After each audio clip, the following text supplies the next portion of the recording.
Hi guys. There we go. You only got to see half of me. It's probably a good thing. I wish there was only half of me.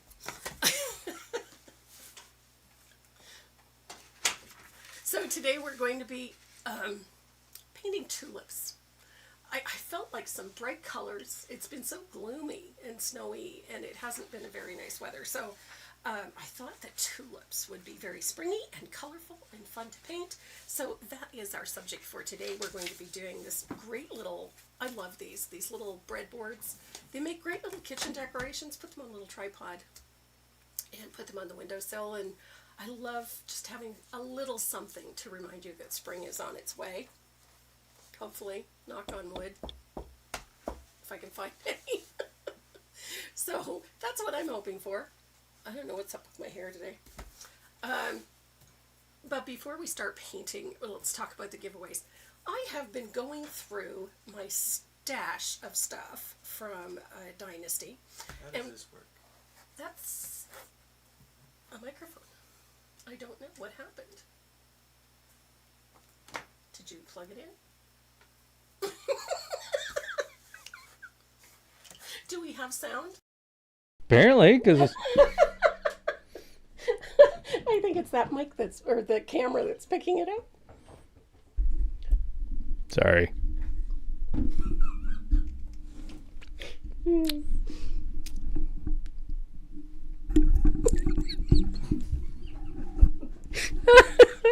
That's a moment. Oh my God. Oh, good Lord. Give me 1 second. Okay. I don't know how he thinks the microphone's going to work if it's not plugged in. I'm wondering how it was working. Oh my goodness. It's going to be one of those days. Okay, I was going through all of my Dynasty brushes that they have provided me with for giveaways and whatnot, and I found some stuff I forgot I had. So I thought I would put together a fun little goodie bag of brushes for the giveaways today. So we have 3 bags. I made a little create bag, and we're going to fill it up with a bunch of brushes. We've got specialty brushes from Black Gold, specialty brushes from Faux Squirrel, and we have some encaustic brushes, which is the wax brushes. So we have some of those in there, and it's a nice little, I'm going to say it's 6 or 7 brushes in that set. Plus we have some other goodies as well thrown in, and we're going to pack all of that into some create bags, and those are our giveaways for today. So I'm really excited about that. Tidying up the storeroom really has its benefits, because I've been coming across so many things in there that sort of, tweaked my creativity a little bit. I found a pile of really cool surfaces, and some that I had ordered, set aside because I had an idea for them and just simply didn't have the time to work on it. So I dug out those. So I'm going to be working on that. I have lots up my sleeve, and, there's only so many hours in a day. So that is it. Oh, so if you want to get on the wheel for the giveaways today, all you have to do is join us in the chat, chat amongst friends. We're all friends here. And say hello. Let us know that you're out there and where you're from. We would love to hear from you. And at the same time, maybe hit the subscribe button on my YouTube channel. I would love to make the 8,000 mark in the next couple of months. It would really help the site. What's up? 10,000. 10,000. Well, 10,000. Okay, Renee wants me to get to 10,000. That's the brushes. We have 3 sets of those to give away today. There's Faux Squirrel, there's Black Gold, and there's Encaustic. So we have lots of goodies in there. The weird part is I know exactly which one's which. Do ya? I got you well trained. Black Gold. There's the Black Gold. These are the Faux Squirrel. And a fugly brush. Well, not really a fugly brush, but you know what I mean. Same brand. It's an encaustic. It's an encaustic, yeah. There we go. There's Ramona from Malacqua. Renee, show your handsome face and the killy dog. And the Kitty and dog, yeah. Kitty is torturing my husband upstairs. Maze is probably joining in on the fun. No, she's Did she banished. Oh, has she been banished? What did she do now? She's just not in a listening mood today. Ah, I see. And Linda Salsini from Northern Michigan. Yes, they are nice giveaways, Miss Robin. And there's Lucy.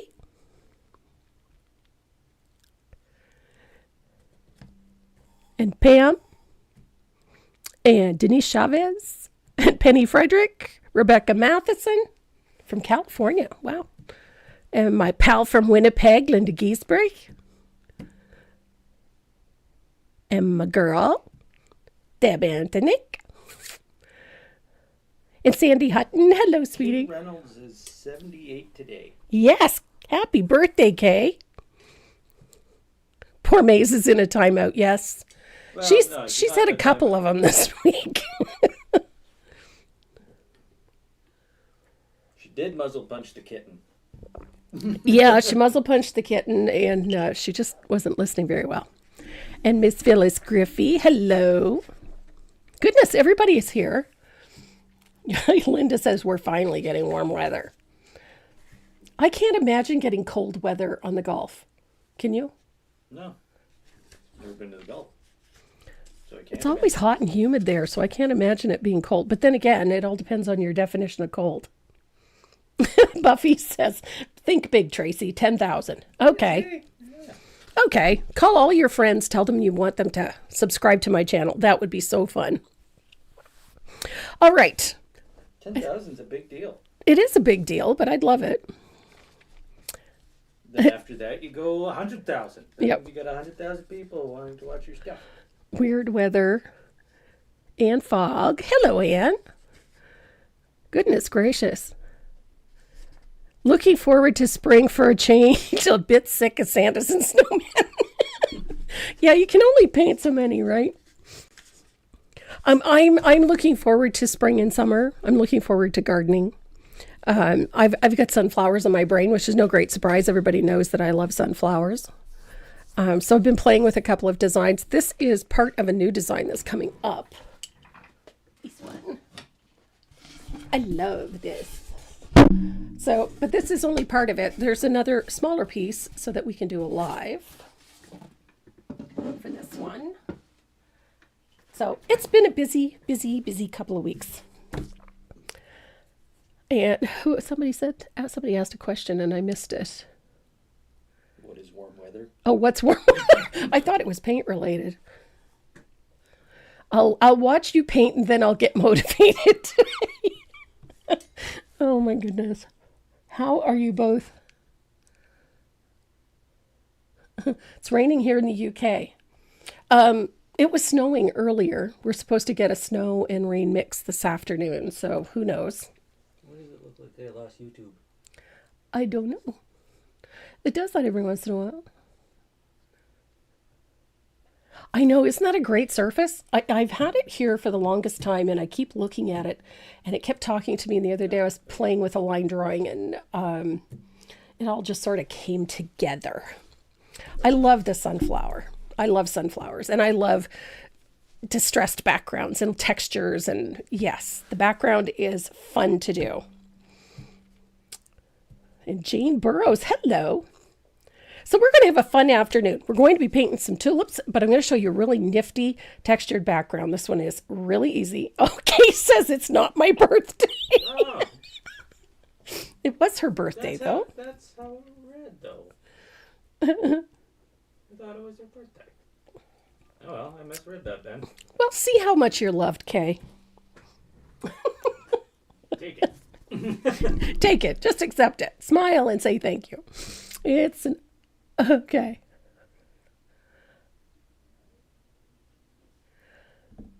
What did I go? Okay.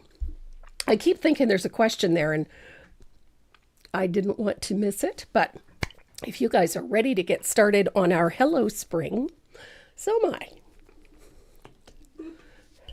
I'm going to warn you guys ahead of time. I keep losing my voice. What's this? Broken is what it is. Oh no.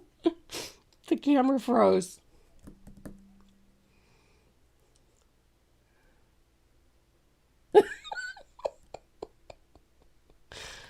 Oh.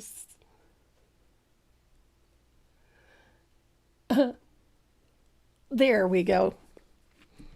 And it's upside down. There we are. Look at that. Yeah. And we're streaming in 4K. Wow. So, lots of detail. Lots of detail. That's a good thing. Too bad we can't zoom in. To make one adjustment. Oh, it's more than 4K. That's way more than 4K. There we go. That's 4K. There we go. All right. And There's Linda Grass. Hello, sweetie. And Mary Amos. Hello, lovey. Ramona, Tracy has a boo-boo. Yes, Tracy does have a boo-boo. Tracy's a klutz. I know this is going to sound really corny, but I walked into a door frame. I really did. I missed didn't quite clear the door frame. It hit the top of my hand on the edge, and voila. So I have a boo-boo, but I'm fine. So I wanted something nice and bright. Really cool colors. So this base color, you can use Bahama Blue. Believe it or not, I am out of Bahama Blue. what? I am. I'm out of Bahama Blue. I have no Bahama Blue. I am sans Bahama Blue. And I'm down to my last bottle of Asphaltum. You gotta make a phone call. I do. So I still think we gotta find out if we can get a 50-gallon drum of it for you. yeah, but one bottle's not going to last very long. This is Aqua Sky. This is a really nice blue. It's like a Bahama Blue, but it's a little grayed out. But it makes for a very pretty spring background. Renee's double checking everything to make sure things it's go. kind of a big deal that we're streaming in 4K. So Okay, so you're watching carefully. I'm making sure that. Oops. Oops. Wrong button. No oops. No. No oops. I'm trying to zoom in a bit. Okay. Look at all that detail. Look at that. Yeah, that's what we needed. I considered wearing a glove to cover that up, but since you're zooming in, look at this sparkly. Isn't that pretty? It's almost the same color as that surface. My husband gave me a beautiful aquamarine for my birthday. So, had to show it off a little bit. It's very pretty. So, we've got a really great color. I love this. This is Aqua Sky, and this is going to be our texturing tool. We're going to be using some drywall tape. I love this stuff. So I'm going to cut maybe about 3 or 4 inches long. And I'm going to lay it on my surface like so, and then we're going to use a little bit of warm white. The blue is Aqua Sky.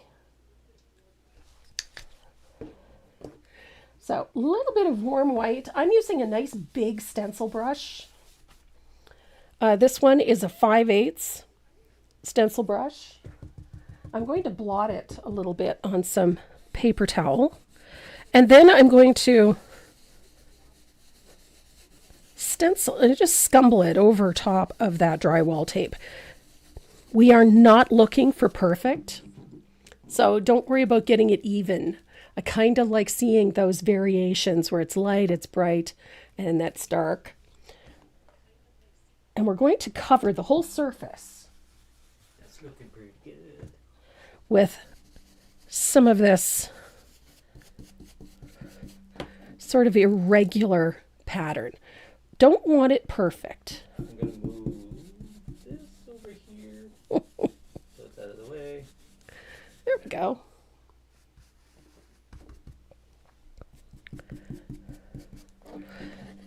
Just like that. So we want to cover the whole surface so that we have lots of irregularities. I don't want this perfect, but I am going to, line it up a little bit so that at least the pattern is consistent across the surface, but it doesn't have to be perfect. Just like that. I love those variations. They're very pretty. So put some down. What? Are you patting yourself on the back? Yeah. Let me go. You're going to throw your shoulder out doing that. So I love that it creates this interesting texture on there. Thank you. And there's a dog with a ball at the door. Okay. Miss Mays has been waiting impatiently at the top of the stairs with her head through the cat door with a ball in her mouth.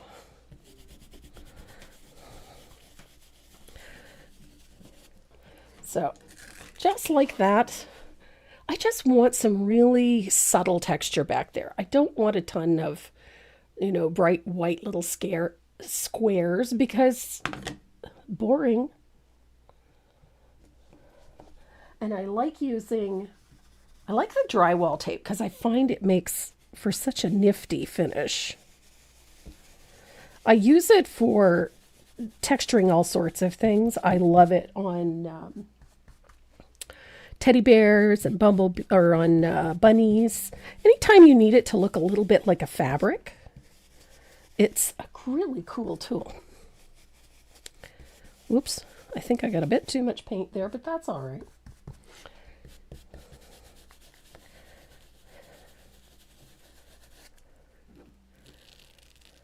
I love it. And it does make for a fun finish. There we go. Ooh, I really think that one is too bright. There we go. So lots of fun pattern, very soft, very subtle in places, a little bolder in others. The nice part is that because it's a consistent pattern, if there's an area where you'd like to see more, you just lay it back down.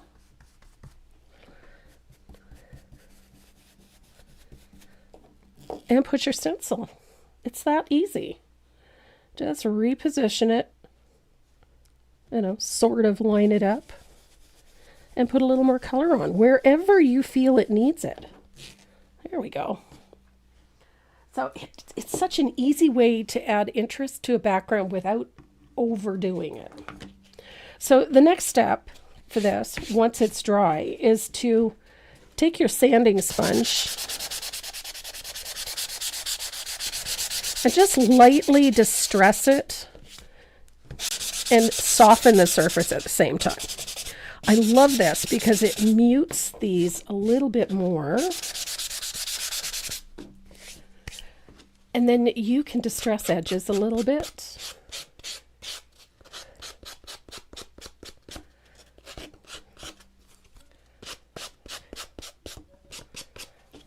So you can see all the irregularities in this. It just creates a little bit of pattern back there, but nothing too heavy. I love that look. It's just so pretty. So our next color we're going to use is called Stormy. And this is one of those new colors they put out last year that I could not quite find a good use for. I loved the color, but it was one of those things I just couldn't find anything that would match up with. And oddly enough, it works beautifully with Bahama Blue, and it works beautifully with this Aqua Sky. It's such a great color. So this is what we're going to use to shade the outside edges of our piece. I love this color. I'm going to grab, I know I have a nice big angled shader here somewhere. Someplace. Oh, there it is. So I'm going to soak that So I'm going to bring this is the original piece. So you can see that it's just little bits. Honestly, there's very little of it that's showing up. So it's quite a subtle finish. It's just a little texture in that background. It doesn't need to be perfect.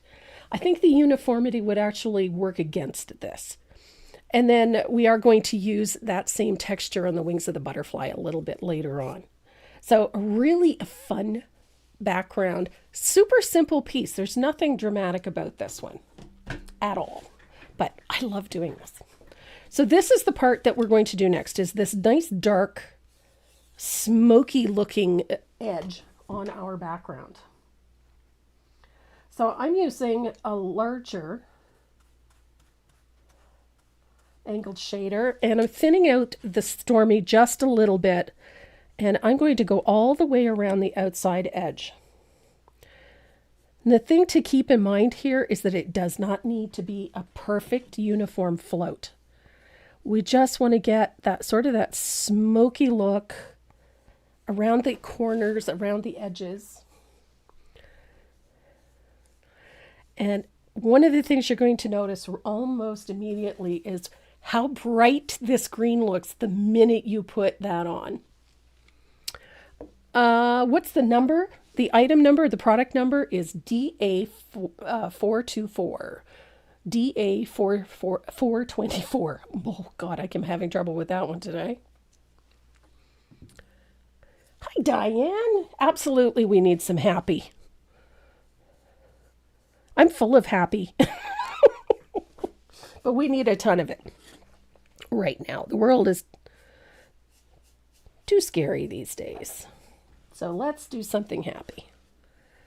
So get that Stormy in and around those corners.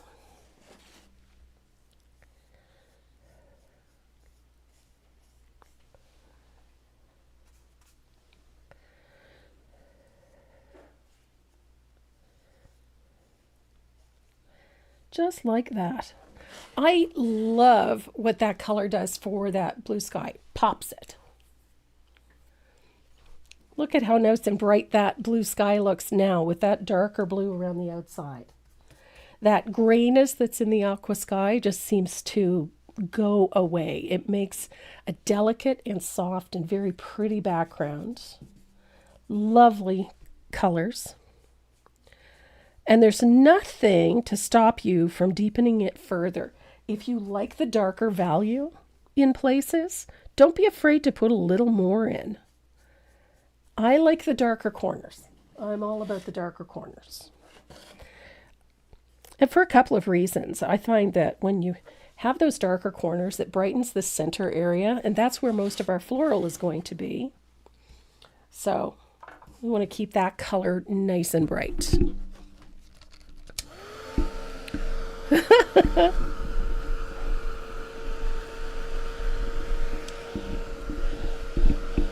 I like floating. I think because I use a very wet brush, and always a fair size brush for the surface or for the space that I'm working in. So I like floating. Floating is nice, and I love the colors. That softness is so pretty. Yes, Debbie, it is Stormy.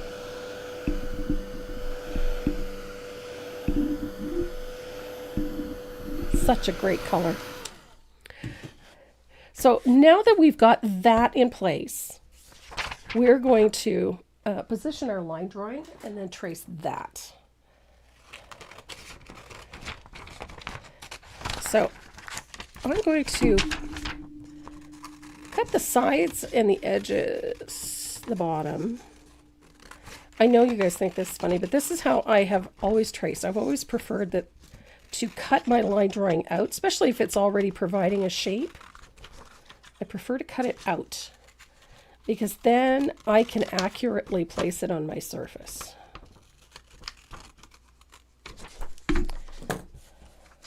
So I generally make photocopies of my line drawings so that I don't have to worry about destroying the one that's in my pattern. So I'm going to position that on my surface, and then I'm going to tape it into place.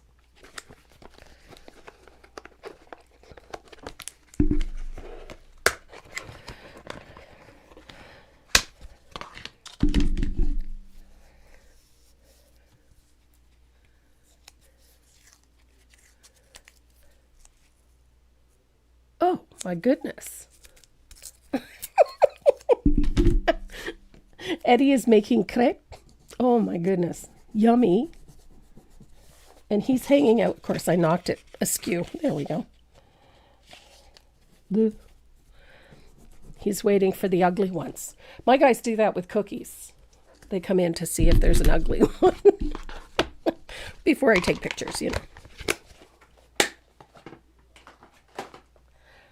So I'm going to use white graphite to trace this on.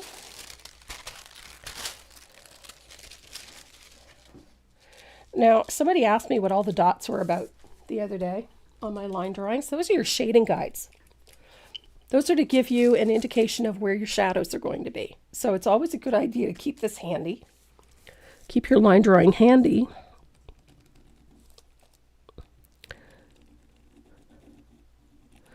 So you can see all those little dots are to tell you where your shading goes.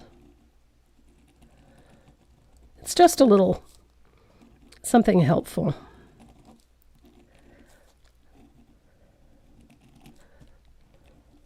I love tulips. I think they're the epitome of a spring flower. They're so pretty. And if you have ever been to Ottawa in the spring, and you see the Tulip Festival, it's incredible. And all those bulbs were given to the country by the Dutch government, which is incredible, especially when you're there in the spring and the flowers are just so gorgeous.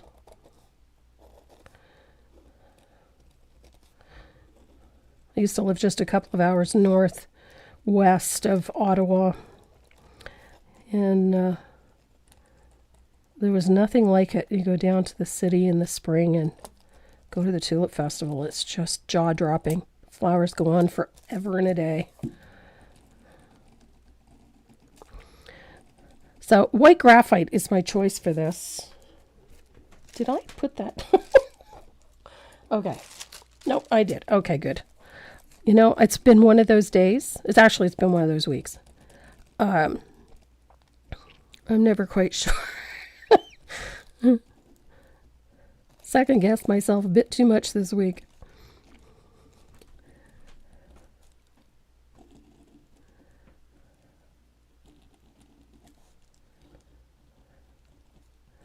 There we go. This one, again, is not a complex piece, but there is a bit to do as far as, you know, making sure that things are nice and tight in that background. That all of those little details that need to be in there are there. So that you get nice depth. So that your leaves all look proper.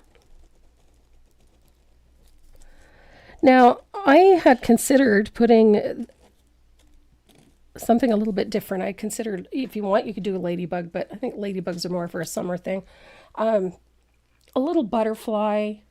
You could do a dragonfly, or you could leave it out altogether and just paint a butterfly in, or just have the tulips. It's entirely up to you. I wanted to carry that bright yellow.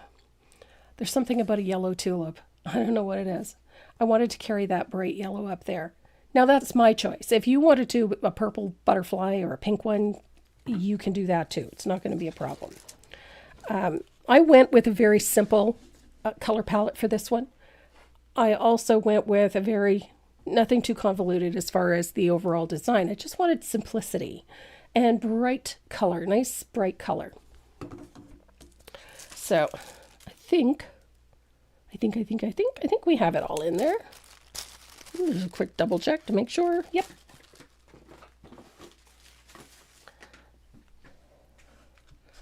Oh, I forgot the lettering. Hello. You know what? Some days lights are on and nobody's home. And the lights have been on all week.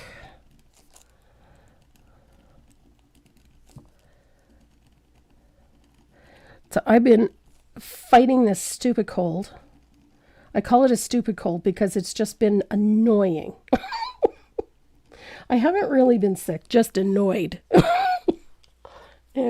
But part of the problem is that because I'm congested, because I'm still nasally and whatnot, my taste buds are hooped. My sense of taste is horrible. So I've been really kind of nervous in the kitchen this week. So I made butter chicken for tonight. And so it's just staying in the oven. The chicken is cooked and it's all ready. I just have to make rice. So, but this cold is messing with my taste buds. So I'm not very confident cook this week. I know, Amy, it's ridiculous, and it's just sort of sitting there. It's not doing anything, really, except messing with my asthma. The yellow butterfly is a complement to the blue background. Yes, I really like it against that blue. I just think it's very pretty. But any one of these colors actually works very, very well with that blue. Primarily because these are all complementary colors to it. So that's why you could choose whatever you wanted for that butterfly. Oh, we have none. Of course we have none. Oh, Tina, I'm so sorry. Flu. You probably got that one variant of the flu that isn't covered by the vaccine. I've been very lucky. I haven't gotten the flu. So I'm counting my lucky stars. So we're going to come back to that Stormy. And I'm switching to a smaller angled shader because we're going to need to be into some little tight areas. And I'm going to thin out a little bit of that Stormy. And we're going to shade inside these little spaces with the Stormy. All these little areas here.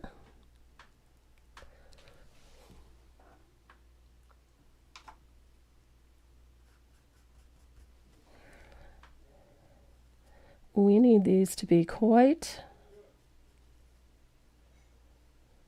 dark.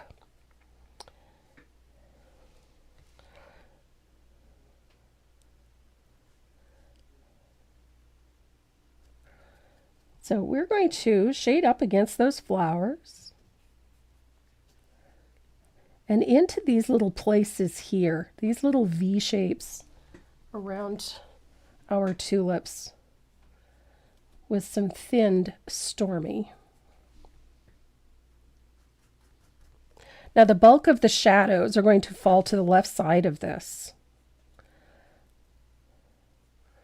So don't be afraid if you go over top of your line drawing. It's okay because most of this is going to be covered in paint anyway, so not a big deal.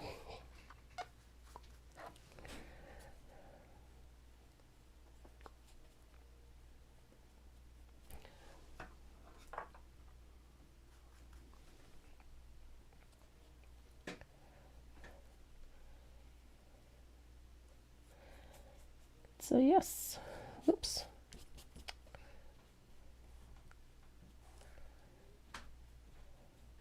So nice little shadows like so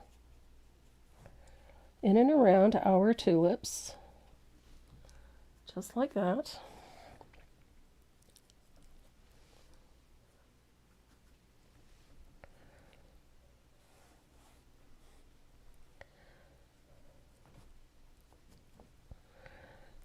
I'm just, here we are.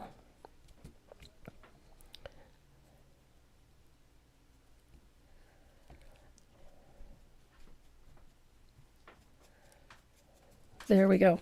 So we have that little float of Stormy in and around our line drawings.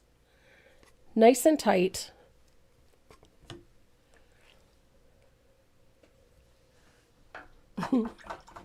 I always prefer doing my shading behind things prior to doing my base coating, simply because I find it gives you a lot more control. And you can get a little heavy-handed with those shadings. And then you have a little you know, a little fudge factor, I think is the word I was looking for. So I'm going to take that same Stormy and I'm going to shade around my lettering as well. So to the right and inside of the left side. There we go. So we've got a little bit of shading around that lettering. That's just going to help make it pop off of the surface a little bit. So I think we're good. I think we're good. So let's start with all of those leaves. Now, if you've been painting with me for any length of time, you're going to know that I don't base coat fully opaque, very rarely. What happened to the top? Debbie, I walked into a door, believe it or not. Going through a door frame and didn't quite clear it. Like going through into the kitchen and didn't quite clear the door frame. Hit the top of my hand on the door frame. I bruise easily, so I've got quite a few of them. I run into things all the time. I trip all the time. I'm a hazard on feet.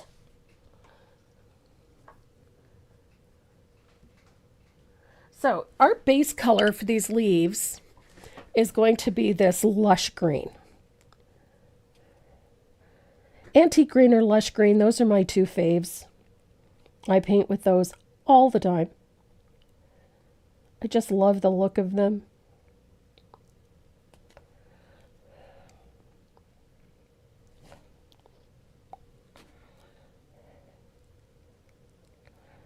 It's just such a great green. And I try to pull my strokes in the direction that the leaf bends. Whenever I'm base coating something, I try to pull those brush marks and base coat in the shape. So I don't think of it as just a space I need to fill in. I think of it as, this leaf is bending that way. So I want the brush marks to follow that direction. And it makes such a difference in the end.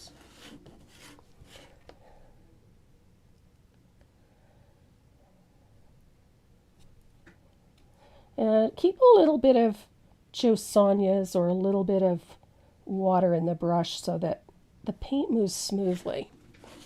One coat, good decent color.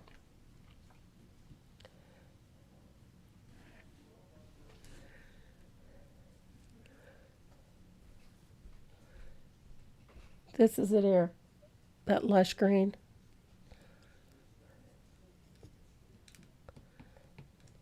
Oh.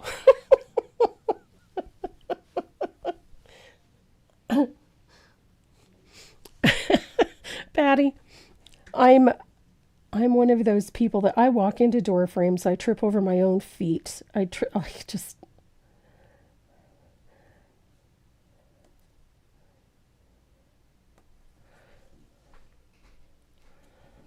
there we are.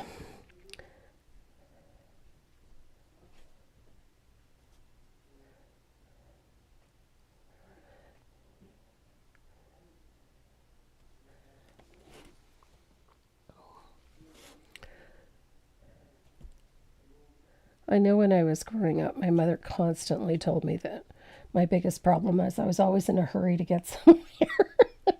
And so I would trip over things, trip over my own feet. I just wasn't spatially aware, I guess. But I was forever tripping over something. I'm such a klutz. And as I've gotten older, it's only got more. So I even have my Apple Watch programmed to, if I fall, to let somebody know, hello, I'm down. So I have it, oh, jeez. Put my finger in wet paint. So, time for a quick. I managed to put my finger in my green paint. And I'm going to show you how to get that out of there without damaging the rest of your background. If you wet a small brush, something stiff, and just wet it slightly and then just scrub gently back and forth along the edge. you can remove, like I removed that smear of paint. Iris, I use Arnica as well. Arnica Montana.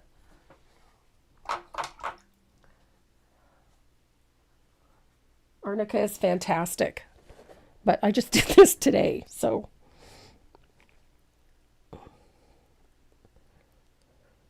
Going into the kitchen this morning.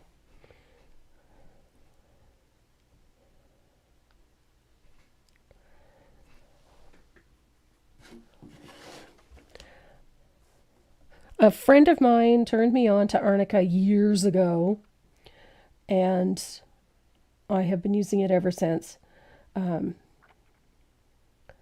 I fell into a pile of tables. I tripped and I fell.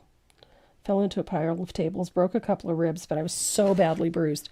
And a friend of mine suggested that I try this Arnica Montana. And what would have taken a couple of weeks to clear up normally was gone in just, 3 or 4 days, which I was just, thank heavens. But, didn't do anything for the ribs, but got rid of the bruising. So there we go. I've got lush green on all my leaves. Now, it is not a perfect base coat, but all of those brush marks all fall in the same direction. So it makes a big difference when you're shading and highlighting, and it allows the brush marks to follow it. So if you're struggling with brush marks, they disappear as you're painting. Sharon, the paint number that you're looking for is DA408.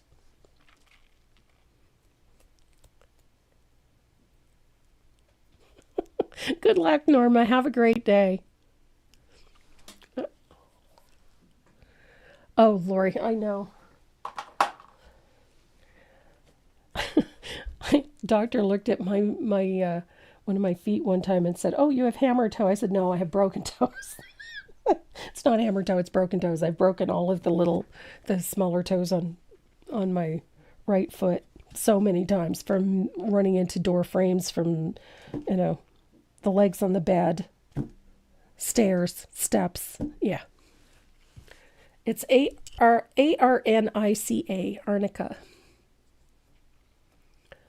And you can get it as, I know you can get it as a gel cap now, but you can also get it as a gel, a cream. I use the cream. Yeah. But yes, Arnica works beautifully for bruises and things like that. It's fabulous. And it speeds up healing too. So there we go. We got leaves.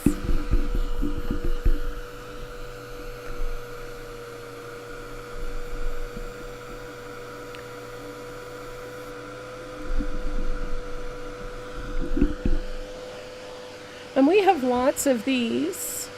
I'll tell you now, if you order one of these, we're just going to give you the butterfly.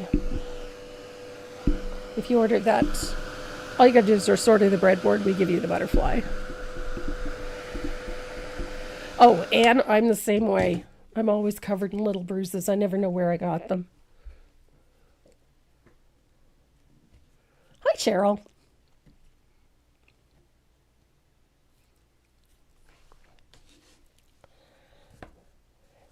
So for our leaves, we're going to shade them with black forest green. You can use plantation pine too. I'm in love with this color. Black forest green was one of those greens I didn't use very much. I've always had it, but didn't use it very much. And if you're looking for it, it's DA083. It's one of the older colors in the Decor lineup.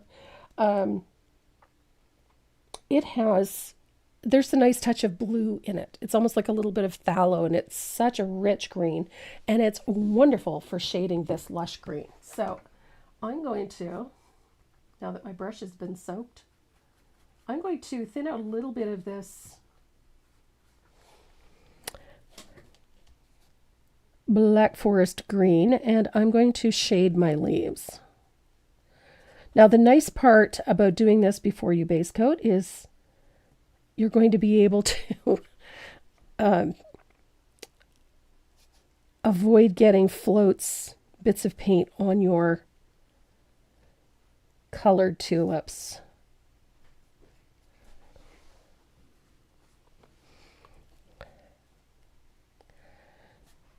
And if you don't have it, you can always use the plantation pine, which is another great color. I love that green as well. And I love it for almost the same reason. The plantation pine is a little on the transparent side. So is the black forest green. I love the transparency of it.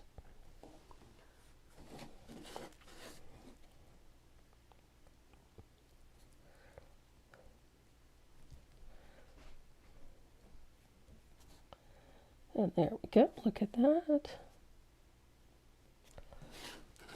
Such a great color.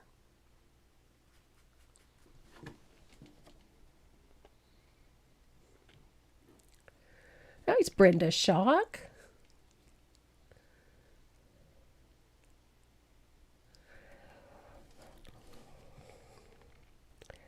So they are.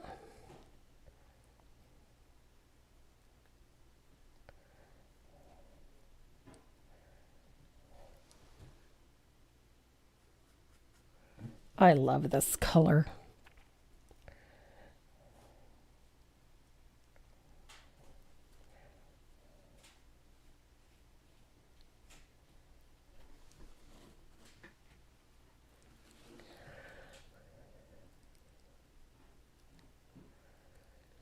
So pretty.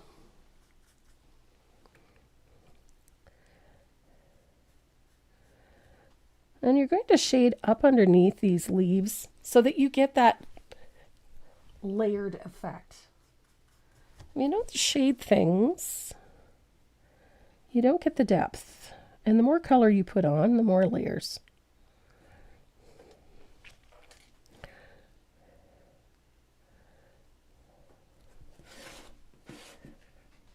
Easy peasy. Now the trick to a nice smooth float is making sure that that whole chisel edge of the brush gets on the surface. That's the trick. We all have this tendency to tip our brush up on the tip, to roll the brush up onto its tip. And it's funny because I see people do it all the time, especially when we're in classes, and they don't realize that they're doing it.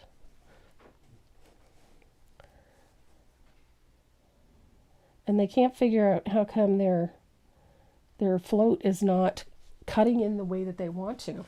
And it is normal. Every one of us does this. And it is frustrating because we're working so hard to get a nice float. But we don't realize that we're actually making it harder on ourselves.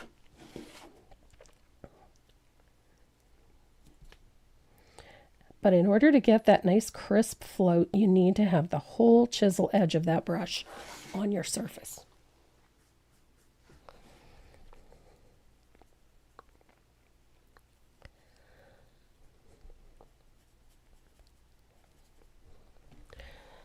So we've got a little bit of shading in place, and that establishes all of those layers.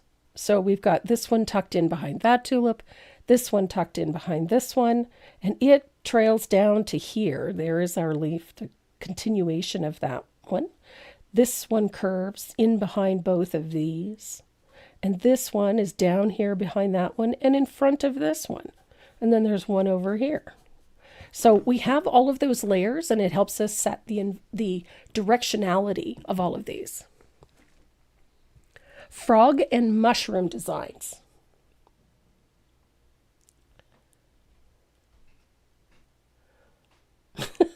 Frogs and mushrooms, manatee turtles, not sea turtles. Okay. We don't know what the gender is. That's quite true. Anytime you're doing something like that, it's easy to accommodate. And frogs are fun. Hi, Dawn. Southern Finds. That name speaks of some interesting things. And Kathy. Hi, Kathy.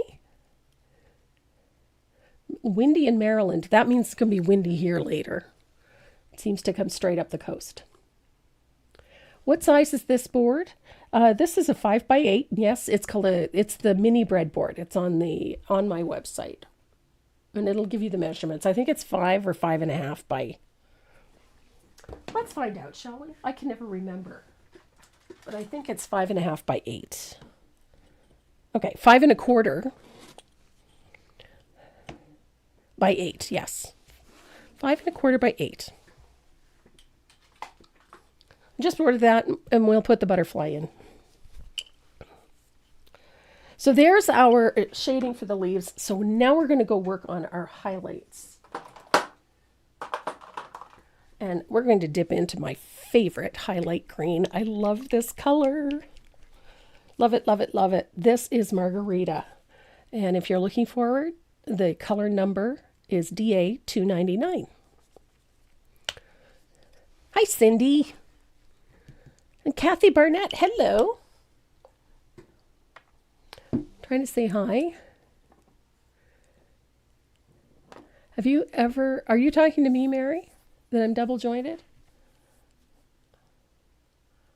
I'm flexible, but I wouldn't say I'm double jointed.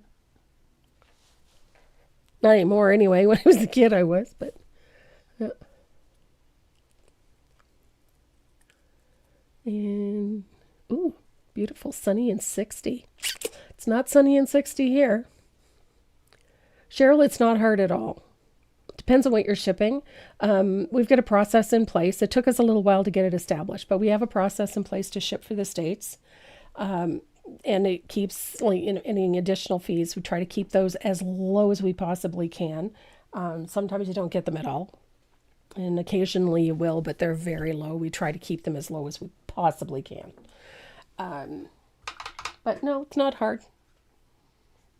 The only problem is that it does tend to be a little bit slow because of the backup at customs. And but that's about our only issue, quite honestly, is that it's a little bit slow because of the backup. That's all. I would have thought that it would have smoothed out, but I don't think it has. Because it actually takes it seems to be taking about 3 weeks for things to get wherever they need to be, sometimes longer. On occasion, we do get a parcel back, but not very often. So there's a highlight of Margarita. I've thinned it quite a bit. I don't want this color to be really, really strong, so I've thinned it quite a bit. It's a little highlight up there. Nice little highlight opposite that shaded center vein. I love this color for a couple of reasons. I like the high yellow content. I also like that it works well with most shades of green for highlighting. And I also like that I can make it quite transparent by thinning. And because of that, I can apply it in layers, so I can get really nice bright highlights if I really want them. So if I want soft and subtle highlights, it's great. And if I want really bright ones, it's great.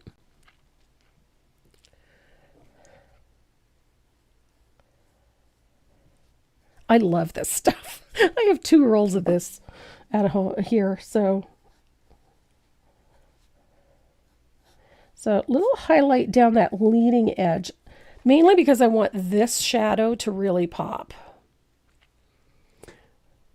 +6 in sunshine in Calgary. So you guys are getting warmer weather out west. We were at -10 this morning, which is warmer than it has been. We were, -22, -25 all week. And then yesterday and today we were at -9, -10, which is very nice. No complaints. Lots of sunshiny weather, which is something we've been sadly lacking. Yesterday was a little sunshiny. Today, not so much. Today we're getting snow and freezing rain, apparently. So again, I'm going to come in with a nice little float of margarita for a highlight.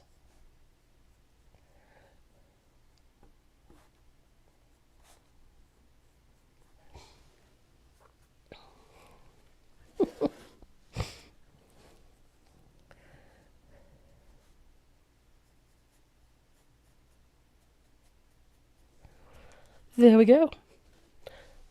So I got that first highlight in. It looks pretty good.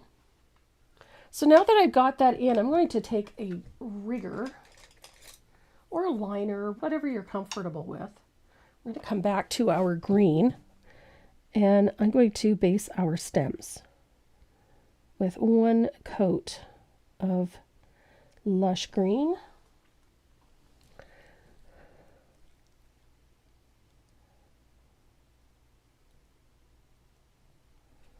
Right there.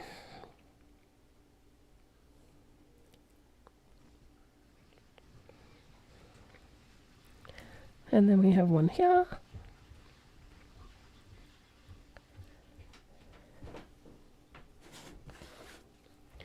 Now our stems are going to need some nice highlight.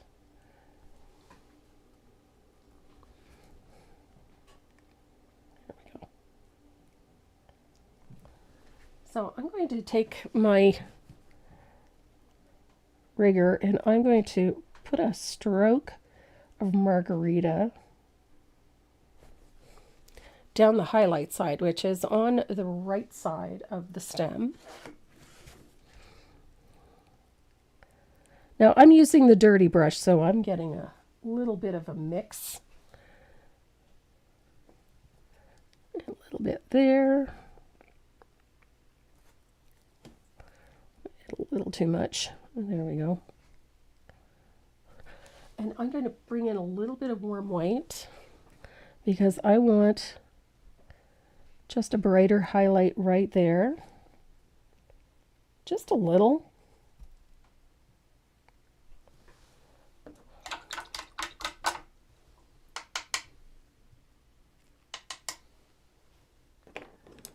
And then I'm going to grab my small angled shader. I'm using a 3/8. And I'm going to put a nice little shadow down the back side of the stem with a little of that black forest green. There we go. Oh, Nancy, you got your wheel. Awesome. You got your box. Daughter and I had such fun discovering contents. You are very welcome. I'm so glad that the 12 Days of Christmas boxes are finally arriving. We had to hold everything because of the mail strike. So everybody's getting their goodies, which is really great. And it's fun watching you guys open them. There is tons of stuff in them. The only one we're really having trouble with is the finished pieces, the finished artwork. Getting those across the borders, that's giving us a lot of grief. So just bear with us. We'll get it figured out and get them to you. But our biggest concern is that you don't get nailed with additional fees. So we're trying to do whatever we can to mitigate those. So I'm going back in and I'm just brightening these highlights a little bit because I want a nice bright sunny green. I want our leaves to have that spring fresh look, you know? So, okay, I like those highlights. Those look good. I'm liking those. So at this point, I like to clean up everything and really sharpen my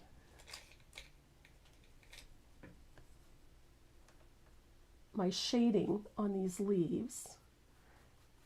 I'm going to thin out some of that. Look at that. So little float of heavily thinned is the point, Black Forest green, because I want to deepen those creases in the leaf. Look at that. And just sharpen them a little bit. It gives these leaves that firm look. Tulip leaves are funny. They're soft, kind of delicate. Yeah, Linda, you know exactly. Right now, it's not so much the time getting the paperwork done, and so much has changed now with the customs rules. It's ridiculous. Some of the paperwork is just insane, and so shipping any kind of artwork south of the border is becoming extremely problematic. So there we go. We've got really nice leaves. I'm happy with those. So I'm going to take a little bit of asphaltum. You really didn't think we were going to do this whole thing without any asphaltum, did you? So a little bit, heavily thinned asphaltum. I love this color because this is going to deepen. Look at that. Get that nice thinned float of asphaltum over top of that green. And it gives us such nice, look at how nice the depth. I love that it tones this color, but it gives us such a nice sharp detail to everything without killing all of that color. We worked so hard to get those nice vibrant colors. We don't want to kill them. So I'm using a little bit of asphaltum, heavily thinned, and this deepens those colors without flattening them out.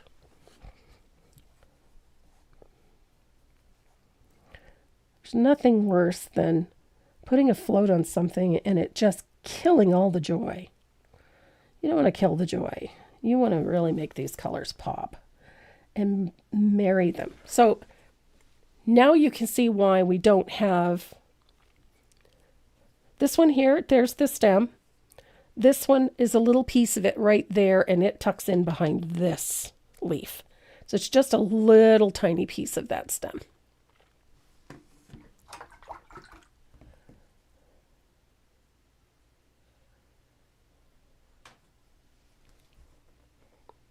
There's one here, and then this one is in behind that leaf.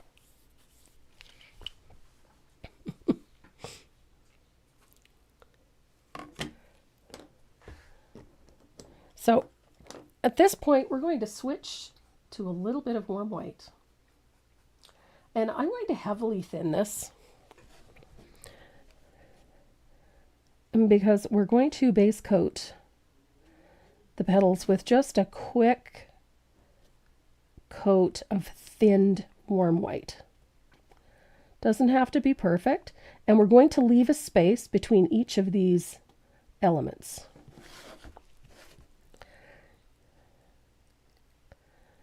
And this little bit of warm white, oops-a-daisy, good heavens. I've got a knack today for putting my fingers in the paint. So when you're doing this, you're going to leave a little space between each of those elements. Because this warm white, all it's going to do is give us a base. Because we're using soft pastel colors and very light colors, I don't want this to interfere with it.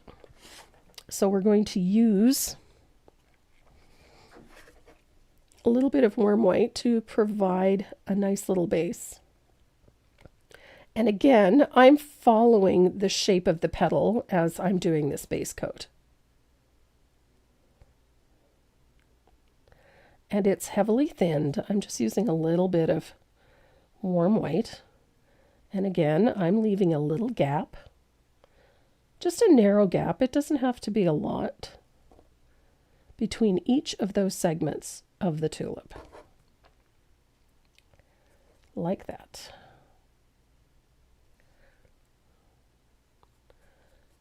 They don't have to be perfect.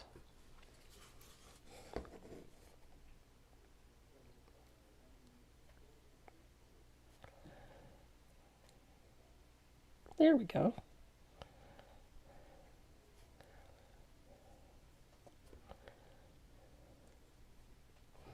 It's always interesting to me that the shape of a tulip, there's so many different varieties, thousands of varieties.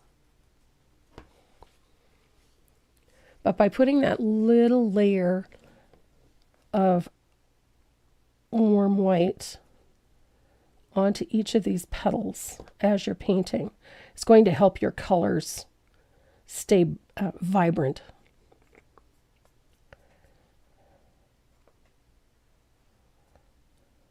Because we're not going to be interfered with by all of that blue.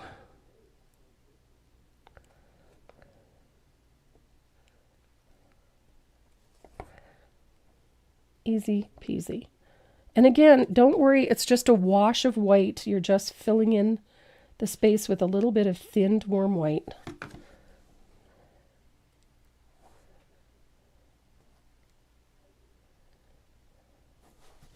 There we go. This would be pretty with just white tulips too, wouldn't it?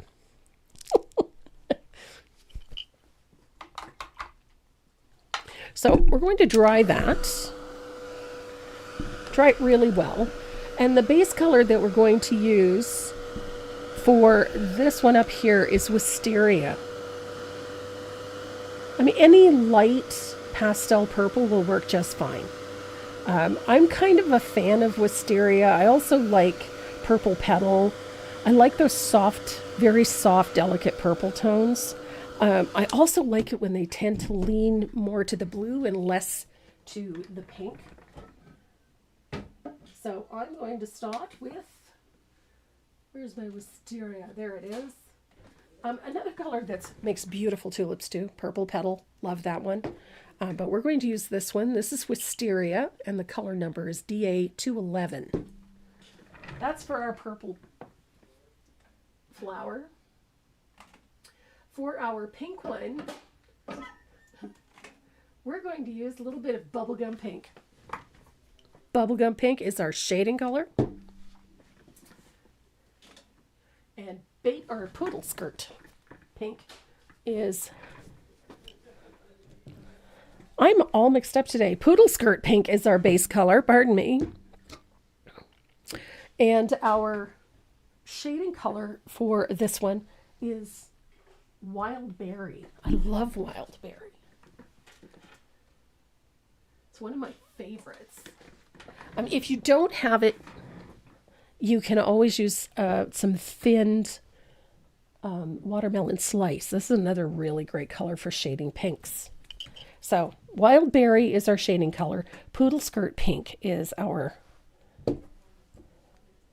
base color. Wisteria is our base color here. And we're going to use lavender for our shading color on the purple one. I love lavender. It's such a pretty color. Lavender. And our yellow one is going to be baby duck.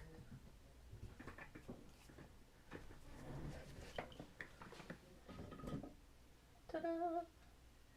I think it's baby duck. Yes, it's baby duck. Where is my baby duck? You ever have one of those days you can't find your colors? I can't find my colors. There it is. So I've got a little bit of baby duck. I also have a little bit of sunny day because I love that color. And we're going to do some shading with that with sunset gold. Such a great color. So let's start with our purple tulip. Wisteria. I think the reason I chose wisteria is I really like this sort of grayed out tone. It's soft, it's subtle, but it's not garish and it's not lifeless. I find a lot of the time certain pastels tend to lose some of the zing of the color.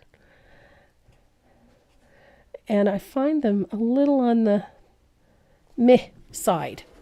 And wisteria is one of those subtle grayed out tones that is just so pretty.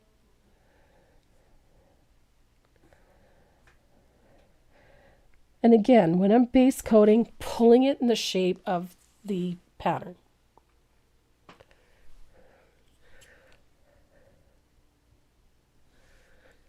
Did I take toll painting lessons?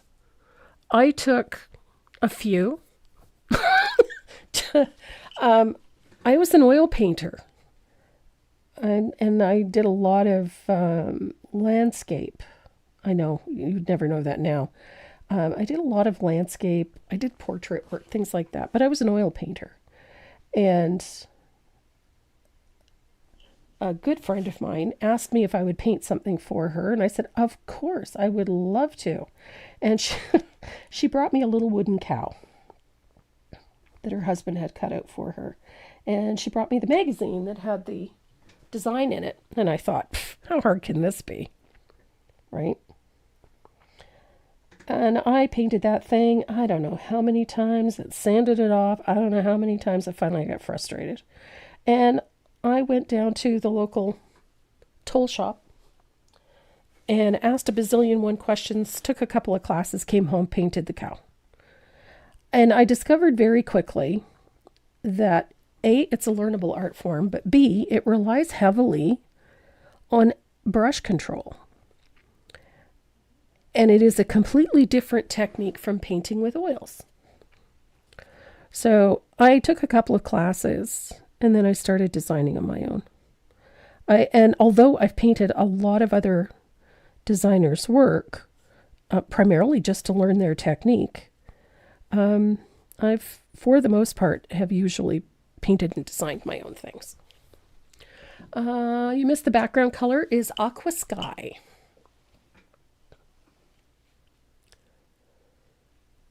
I love oil painting too. I also I painted in a variety of media. I've worked in watercolor, I've worked in pastels, I've worked in acrylics, ink. I've run the full gamut. So I will paint with almost anything, quite honestly. So there's our purple tulip. Again, I leave little gaps and spaces so that I can see what I'm doing. Brush control is not something that is taught in fine art programs, quite honestly. That comes with time.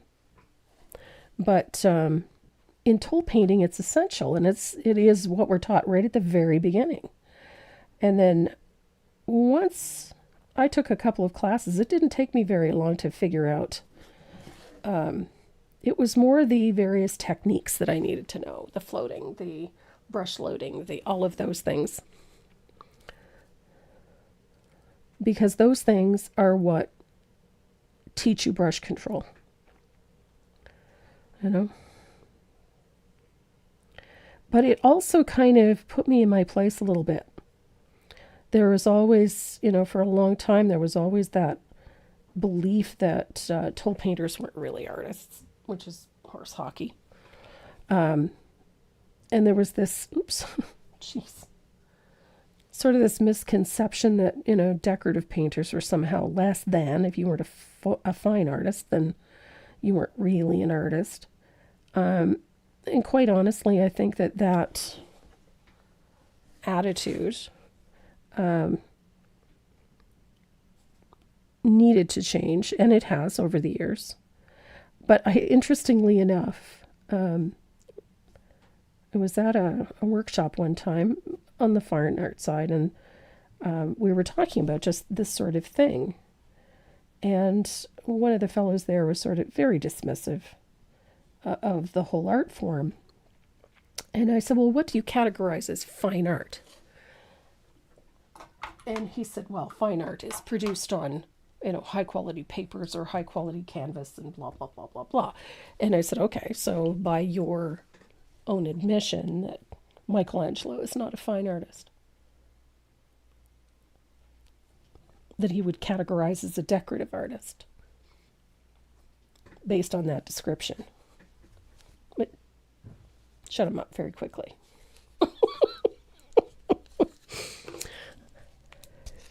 Yes, absolutely. That's the basics. In order to learn how to float, to learn how to do stroke work, to base coat, it requires brush control. And so, right from the very beginning, the first thing you learn to do is a comma stroke. Learning brush control.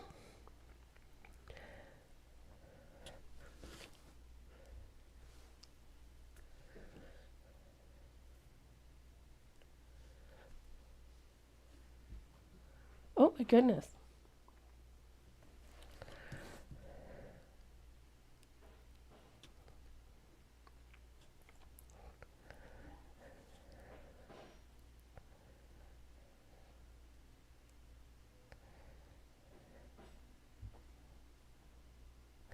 So I'm always talking about pulling or applying your base coats in the shape of the surface or the shape of the piece that you're painting.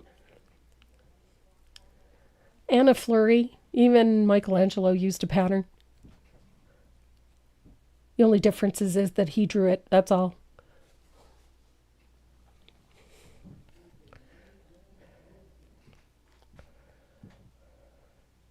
Same with Leonardo da Vinci. Every oil painter starts with a line drawing.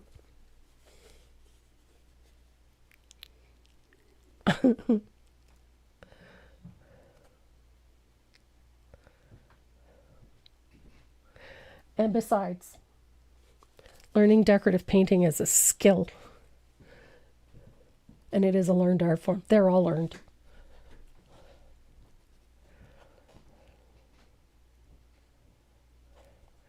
I think where the fine comes in is entirely based on the skill level. That's all, in my opinion.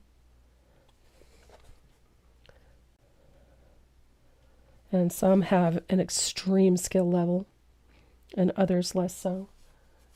We have one of the most incredible art galleries here in the city, the one that Renee works at, the Lord Beaverbrook.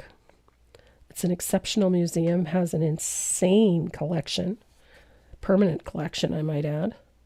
And they have an entire section of the gallery that's dedicated to folk art.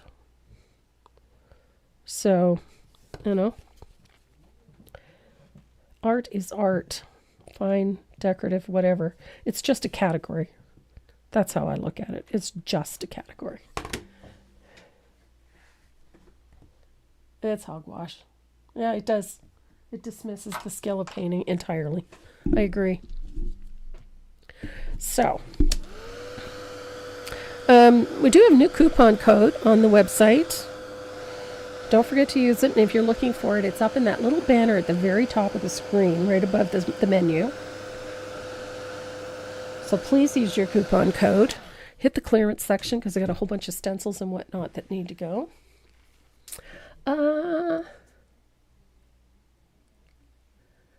I'm off the top of my head. It's not much. It's not an expensive one. I'm not sure exactly. Do I have a trick for opening to make openings bottles? Yes, I have arthritis in both hands. So I'm going to grab a new bottle of paint and I'm going to show you how I do this. New bottle.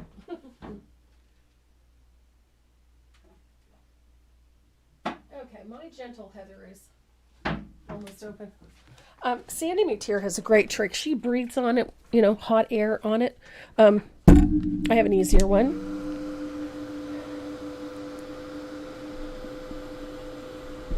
Just take your heat gun, heat that little plastic thingy, and then just twist. Now that's one way to get it off. The other way you can do it is to take an X-Acto knife and just slice it and slide it in and it'll pop right off. But yes, if you heat it with a heat gun, it'll comes off so much easier. But I don't like twisting things because it hurts my fingers. Yeah, mosaic is the same thing. You're going to tell me that these people just winged it? No, they didn't. They used a line drawing. They have to map those things out.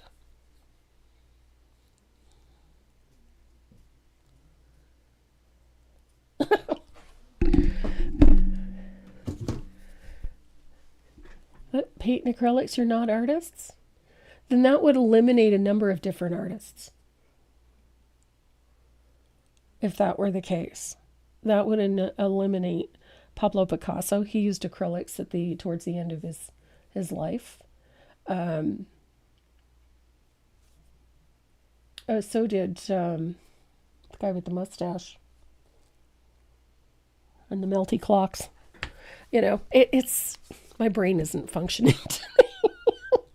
My brain just does not want to brain today. So we have, look at that. Pretty colors. So we're going to start with, oh my goodness, Janet, you've already got tulips and daffodils coming up? It's February.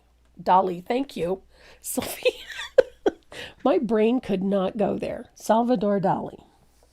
He worked with acrylics as well.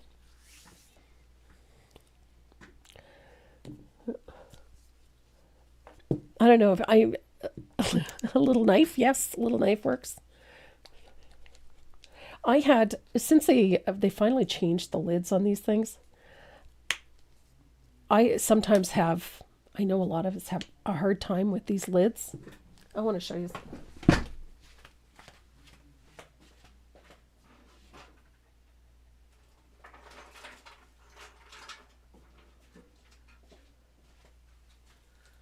There's like those little metal bottle openers work.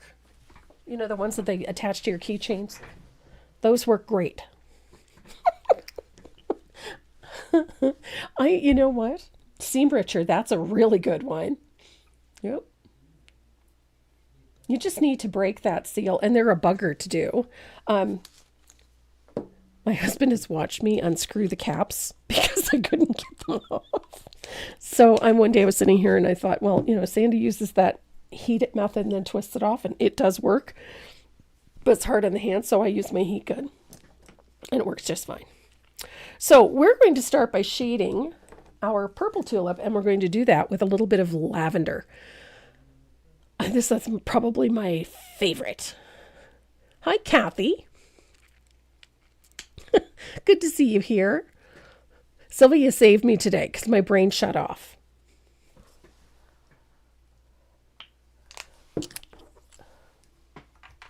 So we're going to shade our little tulip. In case you're wondering, this is what I use to float with. I clean my brush in water, but then when I go to pick up paint, this is what I use. So a little bit of Jo Sonia's Fast Dry Glaze. See? There's a delay. Yeah, there's so many little tools. I have a paintbrush tool that opens paint bottles as well. But I've come to the point, I just unscrew the lid. If you unpaint a new bottle and you get solid goop, you know what? Every once in a while, I'll open up a bottle and you'll get like what I call schmeglies, a big gooby thing here. I just take it out. The other thing that my brain shut off years ago, and then I have a tendency to take them out of the bottle, but that's just me, and I get rid of that goopy, snotty thing that's in there. Jo Sonia's Fast Dry Glaze you can get at countrybearwood.com or .ca. I can never remember which. But yes, they carry it. I love it. Love this stuff. So we're going to shade our tulip with a float of asphaltum. Now I want these floats to be a little bit of soft, so I'm going to tamp them a little bit. Paint boogers, yes, that's a good name for them. Oh, Sue Brown, you have the same issue. I have, this wrist is hooped. I have several. There we are. So I love this lavender color for shading this tulip. And we want nice soft floats in there. So that Joe Sonia's will help you get those soft floats. And just the thing to remember, keep that whole chisel edge on the surface. Look at that. And then you can come back in and soften those floats. Take that little mop brush and mute it.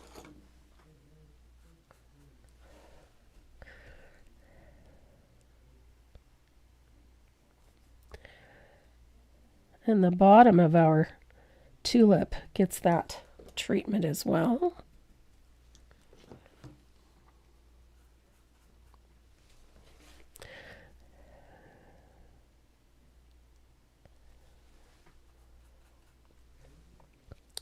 And don't forget, we've got that little crease in the petals like that.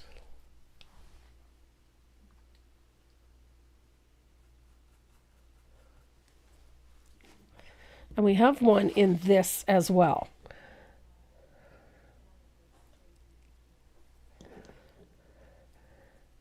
And I didn't quite bring that up far enough. There we go. So we soften that. So that gives our tulip some really nice shape.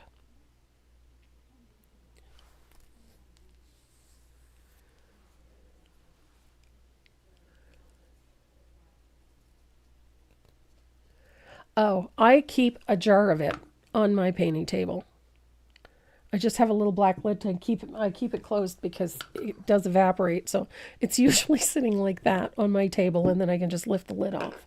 But dress your brush in it. Pick up your paint. Blend, blend, blend, blend. Blend it on your brush.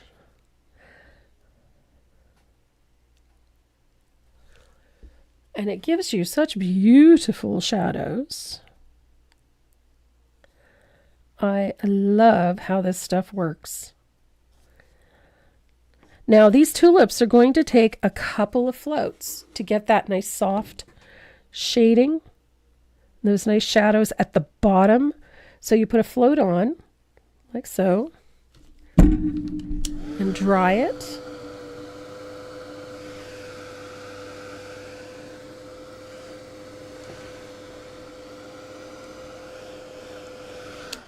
And then you can come back in, make sure it's dry.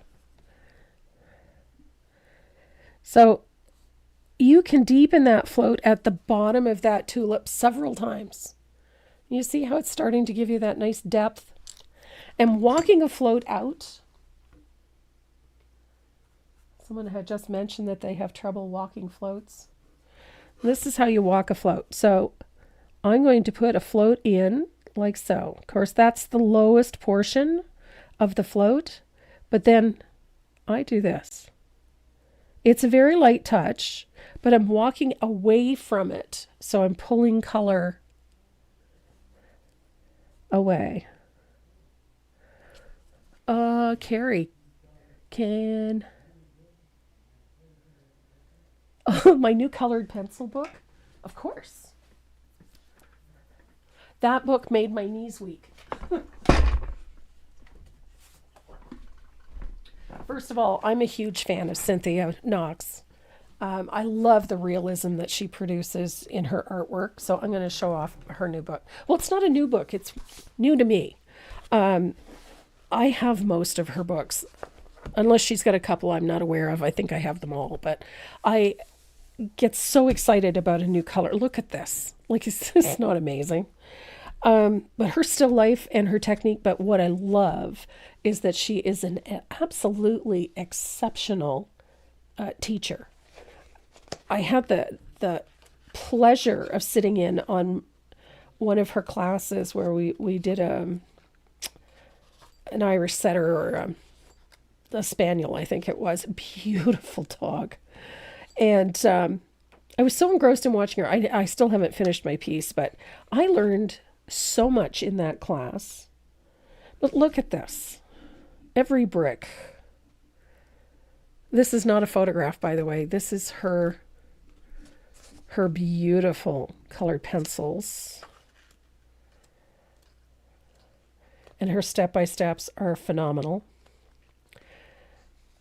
This piece blows my mind. First of all, I love the reflection in this. The colors are beautiful. It is so simplistic, but I love the pearls in here that match the color of the hibiscus and the water droplets. It's brilliant and it's exceptional. Look at this. But it's her method of teaching, her method of writing instructions is extraordinary and very clear. There's no ambiguity anywhere. That's one thing that I love. And I love this. I love that her backgrounds have that muted feel to it, and then the pieces in the foreground have that hyper realistic. So I'm, her more recent books over the last 5 years, I think of them all. Look at this. Extraordinary. Absolutely extraordinary. Right down to the details in the paper, just phenomenal. And so I learn a great deal every time I do anything of hers. And so if you're looking for a really amazing book, even if you never actually do any of them, read through and just read through and learn from her instructions.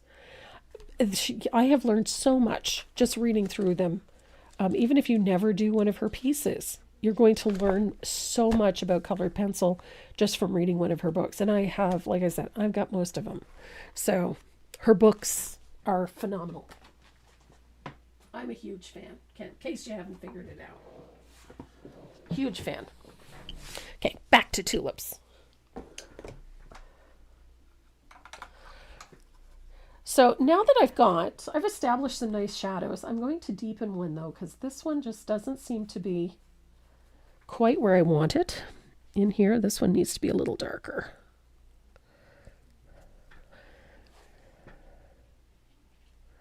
Very nice. So now that I've established those, I'm going to get a little more juice on you.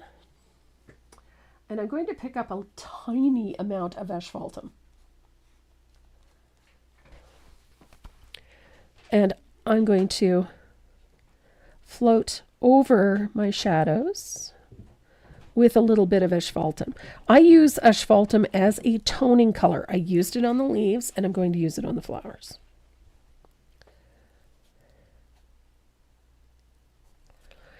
And this just helps deepen the shadows a little bit.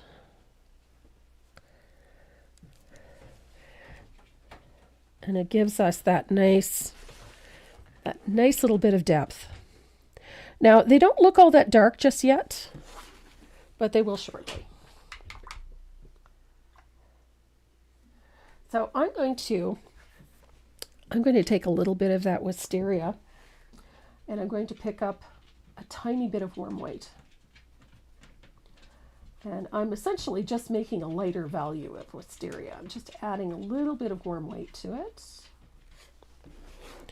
And we're going to highlight the petals on the leading edges. It's not a really dramatic highlight. Not yet. We want to keep that one a little on the subtle side for now.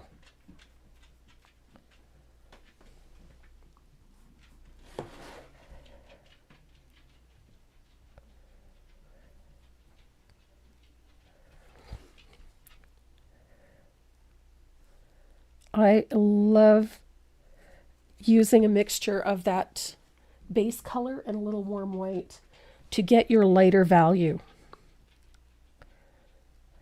because it makes for such a nice subtle. I need a different brush. This one's not cutting it for me today. Look at that. So now we've got that bright edge.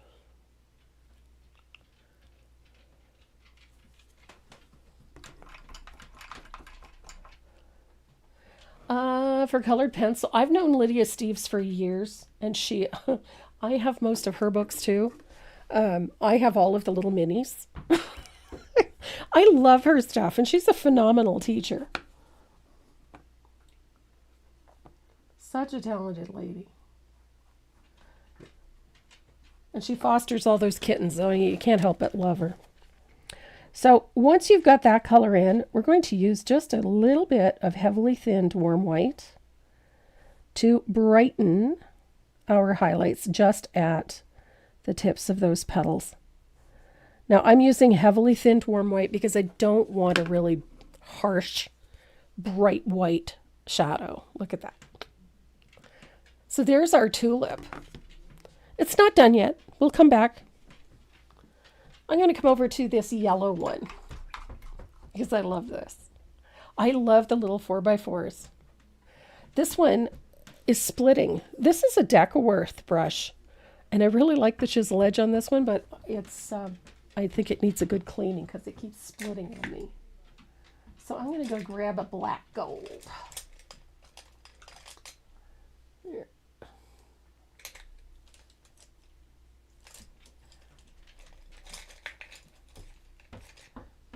Nope. I'll find my black gold. I love my 3/8 in either faux squirrel or black gold. That is not it. My brushes are too far away. Ever have that problem where your brush bin is too far away? Oh, there we go.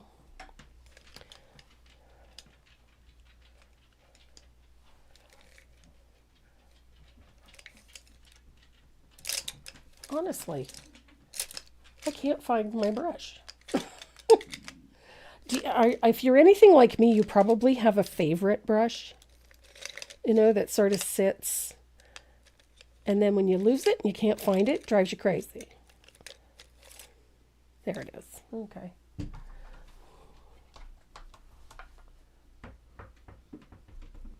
So our base color for this one is that baby duck.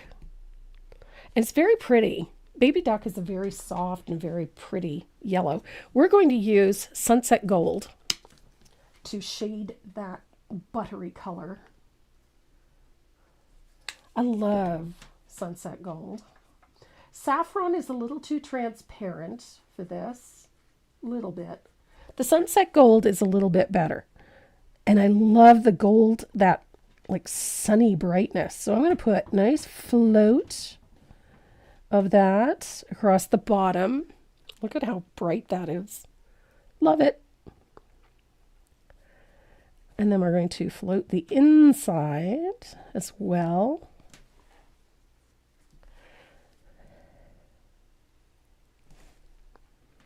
I love this color. That bright, sunny yellow. It's a nice, rich color. There's that. Gorgeous. I love how this color shapes this tulip. It's just gorgeous. Look at that. One float. Boom. Yazoo yellow. I have it right here. Oh, that's lemon burst. Yazoo.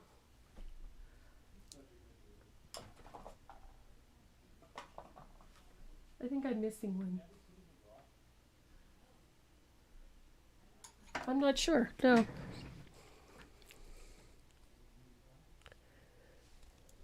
Oh yeah, hand sanitizer works like the devil. Just don't do it too often.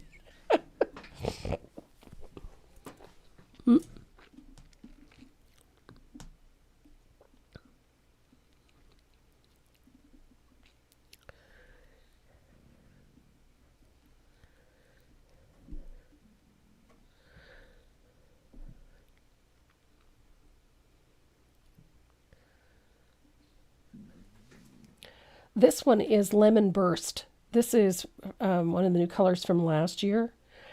And you can tell I've only used it a couple of times because this color is so saturated. It is just, wow. Almost an electric yellow. And it's a bit much for me. So, Yazoo I have not used yet. Oh, that's the one that was in the... yeah, I know the color you mean. I have used it, yeah. So, that Sunset Gold, like how pretty is that? Sunset Gold is such a gorgeous yellow. So, I forgot a couple of things there. So, we've got a nice little crease in that petal there, and then we have another one over here. I love this crease. So look at that. So pretty. Now, Sunny Day is one of those amazing yellows. I love this one. We're going to use Sunny Day. It's got a higher white content than the Baby Duck. And it's a little bit brighter. For me, Sunny Day reminds me of a Delta color from years ago that was called Candlelight. And I loved that color. So Candlelight was just so pretty. But you take that Sunny Day and highlight... Oops, I got way too much water in my brush here. There we go. Take that Sunny Day and highlight that upper edge.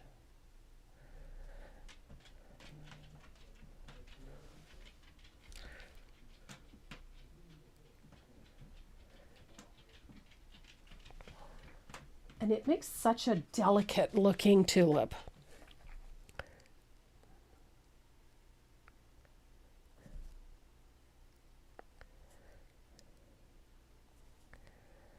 It is just so pretty.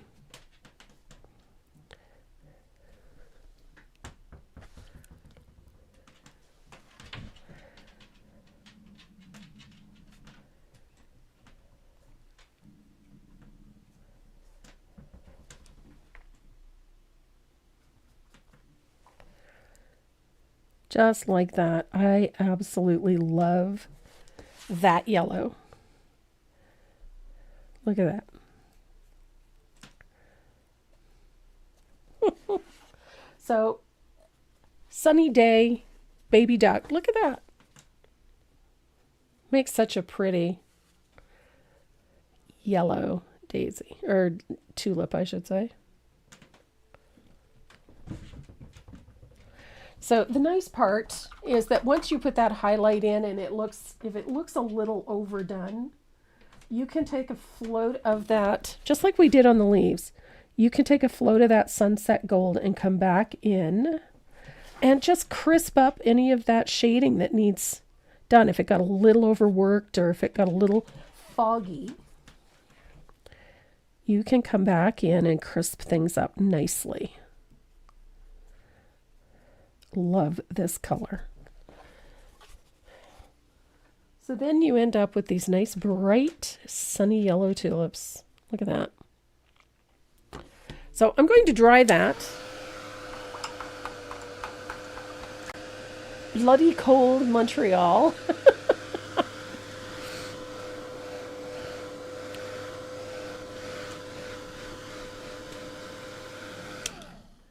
And I just saw something I have to fix.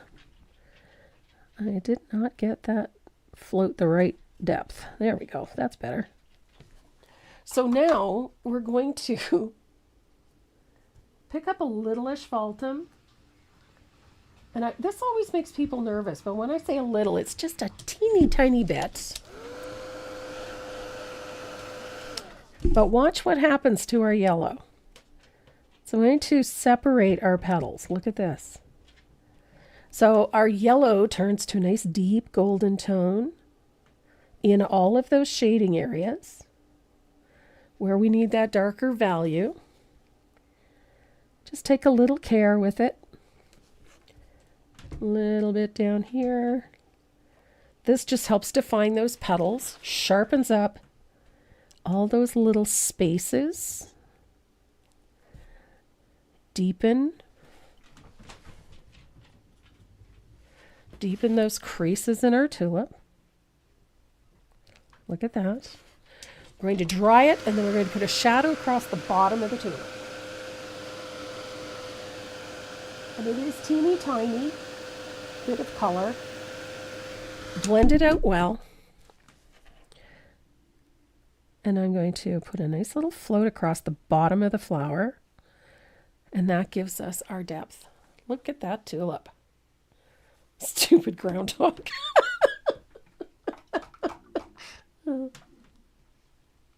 So look at that. So now we're going to add that final highlight to the edge of these tulips, and I'm just thinning out some warm white. Just at the tip of the tulip, and on that highlight area, little float of heavily thinned warm white. This just is what gives that tulip its soft appearance that we've got here. That looks kind of, a little softer and delicate. And it's that little float of that heavily thinned warm white at the edges. It just mutes some of the colors, just slightly, and softens those boundaries so that we get this very pretty little tulip.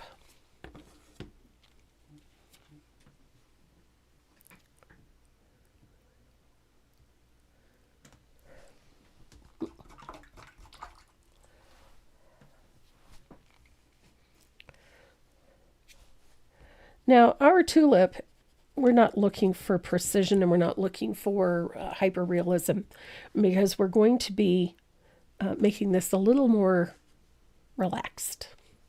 So we've got our pink tulip down here, and our shading color for this one is Wild Berry. I might have to go digging for some Wild Berry, because I think this one is almost empty. Yikes. So we used Poodle Skirt Pink for our base color. So now we're going to shade with a little bit of Wild Berry. Whoops. I love this color. This Wild Berry has very quickly become a favorite of mine. For a couple of reasons. I love the tone of it. It just has this really nice, almost vintagey pink look to it. Almost. But it's still got a little bit of zing, which I appreciate. So I'm going to shade that. Little shadow there. So our tulip, we need a nice little crease right down the center to there. We need a nice little crease here. And we need a crease here. Oops, that's a little strong, but that's okay.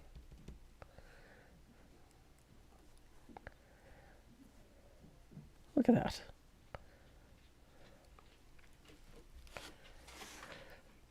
And just another little spot that I messed up. Good grief. What was the last shading color in the yellow tulip? Asphaltum. Heavily thinned asphaltum. I've got a spot here I need to clean up, because this is going to drive me bananas.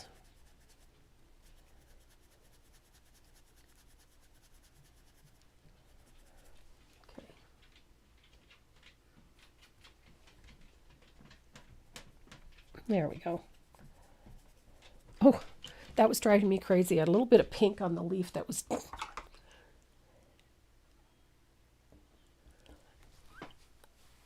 Oh. So fun little tulips. This is not a difficult one to do. So we need to bring in,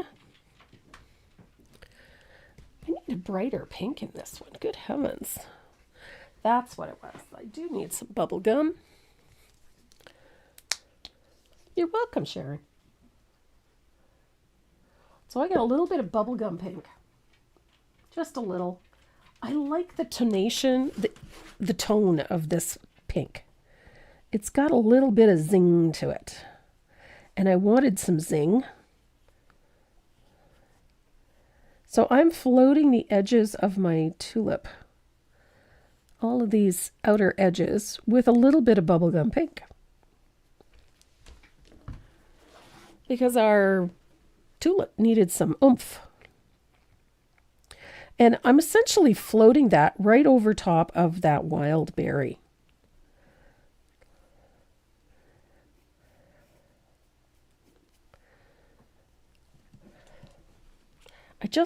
I love this tone. There we go. So now that we've got a little bit of bubblegum pink in there, just to make things sassy, I'm going to dry that, and then we're going to highlight with a little bit of thinned warm white.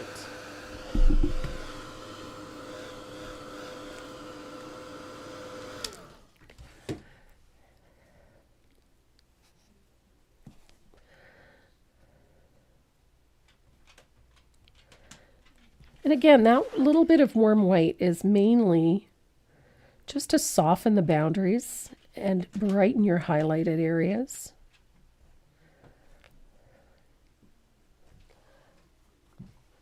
Warm white is a versatile white. It's not cold, so you can use it with a variety of different colors. You're not limited to just using it on warm tones.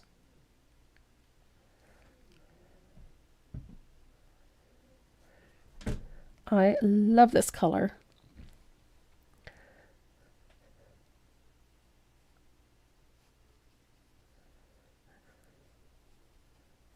And remember what I said about keeping that whole chisel edge on the brush. You're going to get much softer floats that way.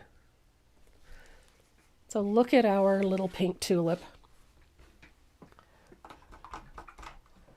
And then we're going to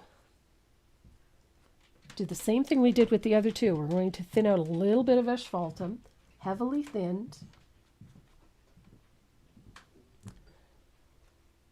Tiny bit of paint. I like this color, but it needs to be thin. And this is going to define all of those shadows and tone our pink a little bit.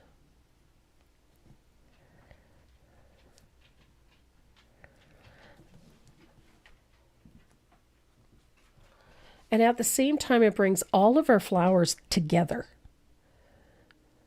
because they're all using that same tone.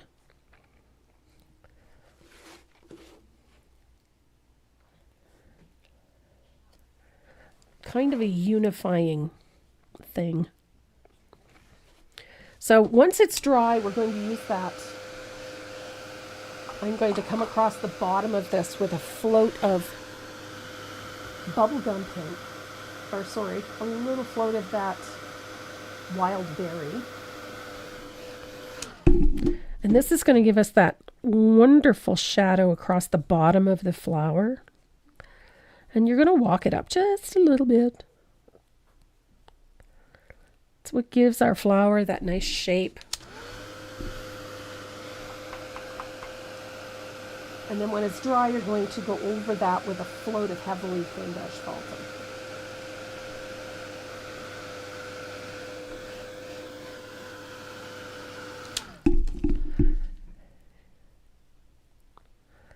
And there we go. Look at that. So you can tweak shadows in certain areas wherever you feel they need a little extra. You can come back in with a little float of that heavily thinned asphaltum. Look at that. So we've got our tulips. I agree. Very pretty for a spring table. I love these little tripods. And you can get a set of these off of Amazon. These are just wonderful. They're small enough that they suit surfaces like this very nice. Gives them a little look of elegance. You can have them on an entryway table or set it on a windowsill in the kitchen or whatever. They're small, they're out of the way, and you can change them out as often as you want. They come in black, but you could always just spray paint some white if you wanted to, if it doesn't work for your decor, but you can also do that. So these are really handy. They're quite small. I think they're only about 6 inches tall. And I love these. I have a bag full of them. I use them all the time. You can have little things on your front entry table. It's just a nice little greeting like good morning or hello. I have a pig in my kitchen that sits on one, and I just love them. So we have fabulous tulips. Now, one of the things that I love doing with florals of any type, I really want these to have a soft appearance. So I'm going to thin out a little bit of warm white. And we're really cruising along here. A little bit of warm white, heavily thinned, because you want this very soft. And we're just going to put a little squiggly line, like so, on the edge of our tulips. Just like that. On the petal, off the petal, it really doesn't matter. It's a nice, soft, squiggly, imperfect line. So far, so good. Just like that.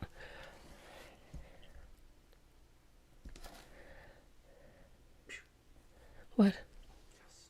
Wow. I think Renee's quite pleased with himself. He's got us filming in 4K today. There we go. So I'm using that very light squiggly line. I'm going to do the same thing to the pink tulip.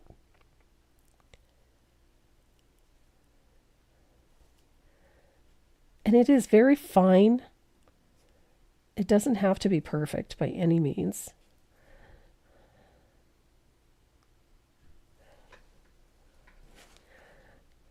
You've seen me do this to all sorts of things.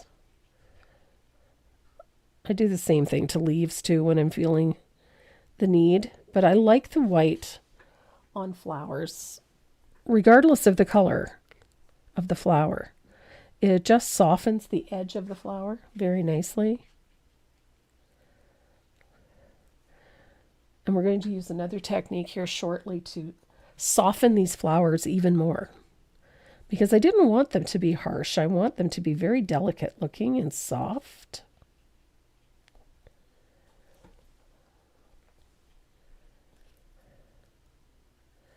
And so I have a nifty way of accomplishing that. So there's that soft little delicate white line.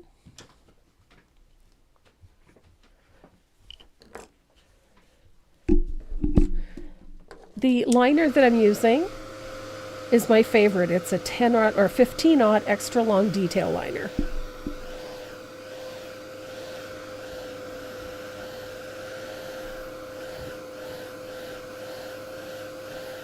I know we are having a problem with the computer, so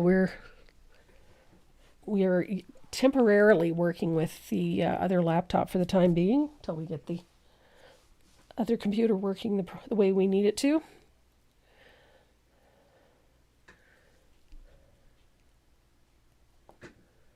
Oh, poor puppy dog. I love the ruffled edge on it. It just softens things nicely. So another thing that I like doing with a lot of things, and I know you guys know this, I love my gel pen. So I'm going to use that same technique that I used with the white. I'm going to do the same thing with my gel pen.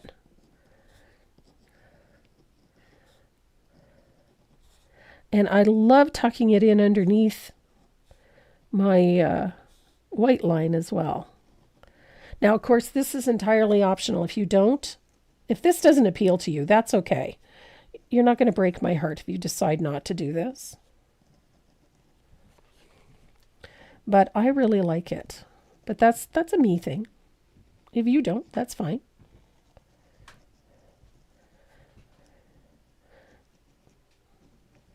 I love tulips. Tulips are just such a pretty flower. And I really loved this color palette, using those soft yellows and those soft purples and the pinks.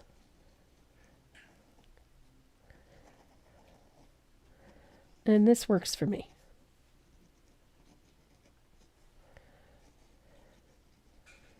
So soft and scribbly. And that's another reason why I use that 0.38, that extra fine black gel pen, that 0.38, is because I want the really fine lines. I don't want a heavy black line on anything. So it doesn't have to even be a solid line. It can be broken. And it's all good. And then I like to do the same thing around the outside edge of my surface. But I have one thing to do out there before I do that. I had one of those moments.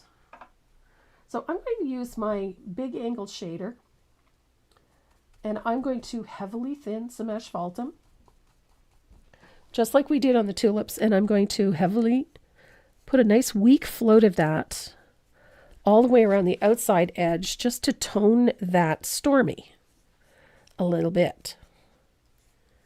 I don't want it too dark. I don't want to gray out all that blue. I just want to deepen it a little bit. Oh, and that's all I needed. Look at that.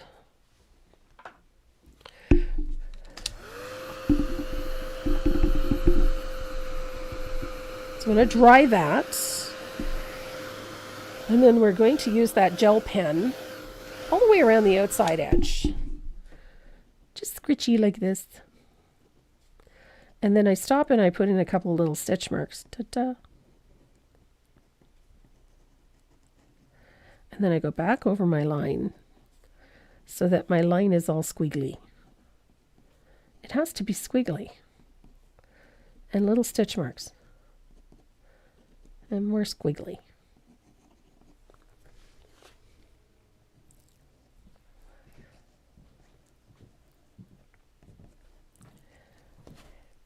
They're just little details, but I think they make a difference. I like the look of them. I wanted this to sort of have a happy little distressed look. The other thing you can do is, if you don't like this distressed look, you can always go around the outside edge with a gold paint pen. And I stop before it hits the flowers on this side and before it hits the flowers on that side. And then I come back in and do more scribblies. I like lots of scribblies. Those scribblies are fun. So now we have this lettering in here. Now there's two ways you can do this. You can do this with a brush, which I did on the first one, but I want to show you something. I love using my opaque white paint pens. Yeah, there we go. You can see it's just scribbly little line work with like two little horizontal stripes every once in a while to make it, you know, kind of stitchy.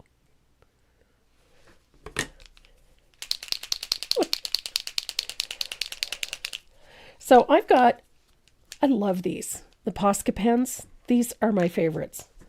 Just love them. And I'm trying to find my white. I know I have a white one in here somewhere. Is this my white one? Let me do. Oh, okay, there we go. So white Posca pen. I love these because that white is really opaque. And we've already done our shading, so we can just literally just write the word hello onto the surface. Now you can paint it with a paintbrush if you want to, but honestly, Posca pens are beautiful, high quality acrylic. They do a beautiful job. Hello. So you can dry that. And then you're going to take that. If you don't have just pick a nice bright pink.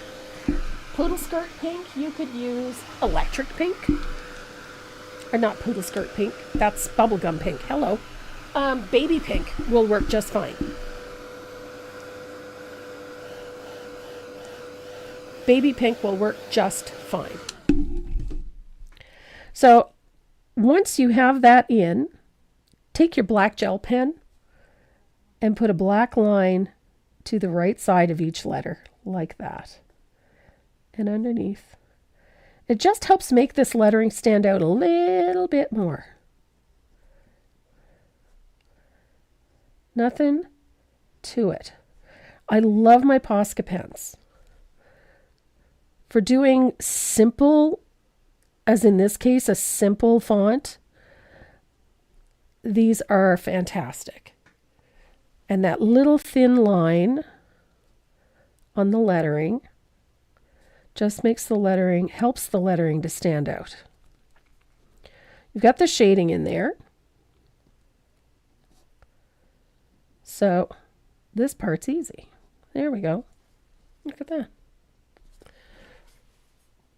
You can see where I've put it, just to the right side on each element, like that.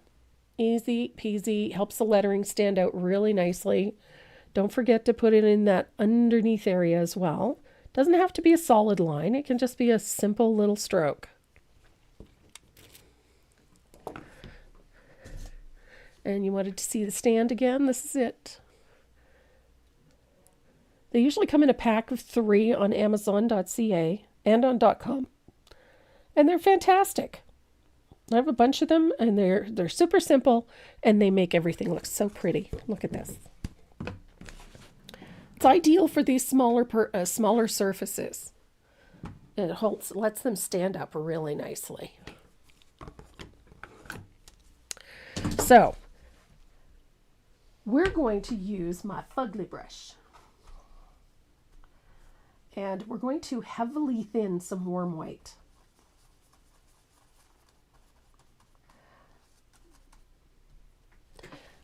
And this one, we're going to hold it a fair distance away, and we're going to use it quite aggressively. Lots of teeny tiny little white dots, lots and lots of them. And heavily spatter it, but they're fine. Fine, fine, fine. And this is going to help mute and soften the whole thing again. There we go. So it's essentially peppered with all of these teeny tiny little white dots. So I'm going to set this one aside and grab my glue bottle, and I'm going to grab a butterfly.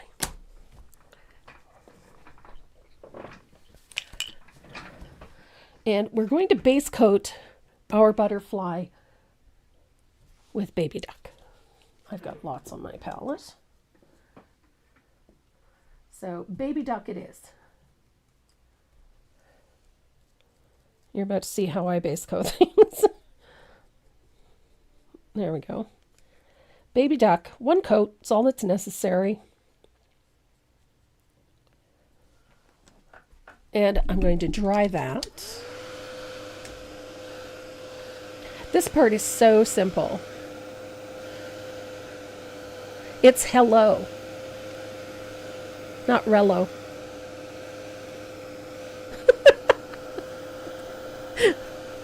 I could see that, a little too much NyQuil.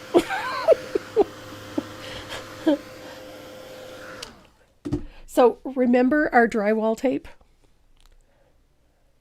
I love drywall tape.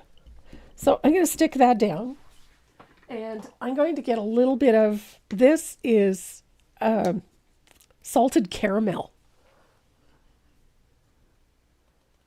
If I can get the lid off.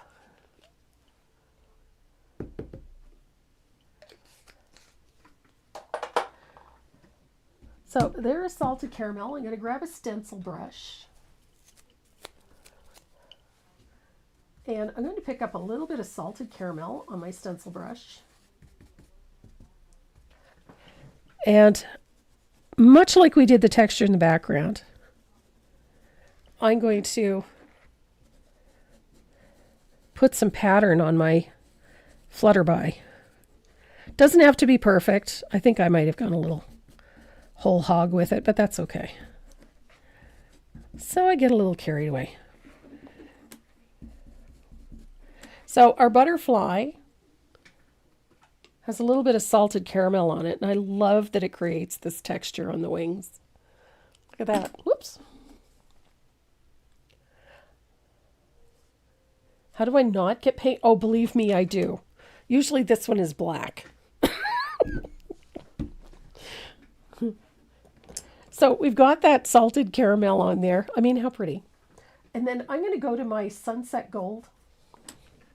And I'm going to put a float of sunset gold right there on either side of the body.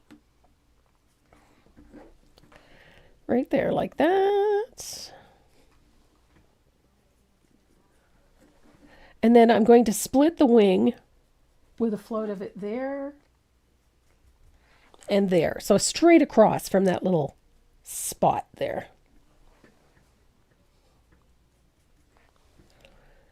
There we go.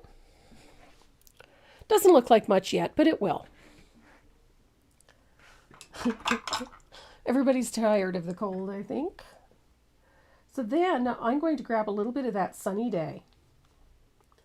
Such a great color.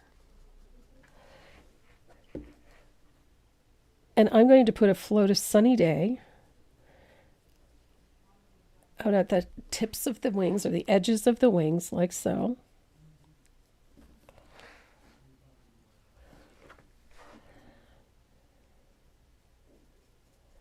I love that this color is transparent enough to float with and opaque enough that we can do this. So I float along there. See how that transparency, it just mutes that pattern so prettily. And then I'm going to do the same thing on this wing. Just like that. Pretty, pretty. The butter, if you order one of these, the butterfly comes with it. And I do have these on my website.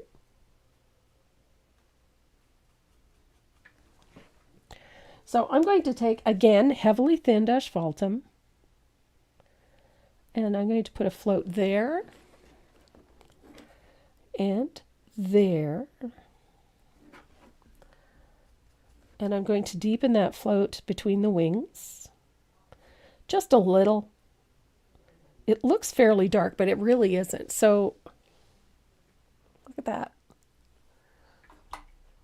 So I'll rinse out my brush. I'm going to use my rigger, and I'm going to grab a little bit of lamp black.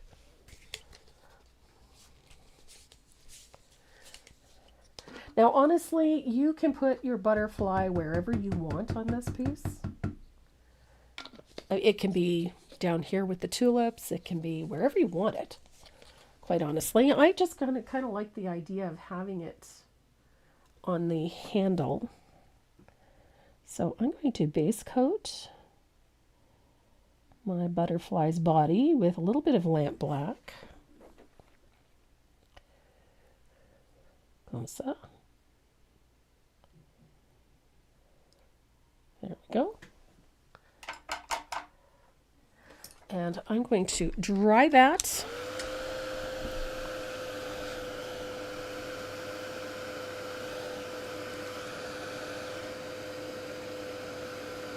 Yeah, she probably does. Yeah.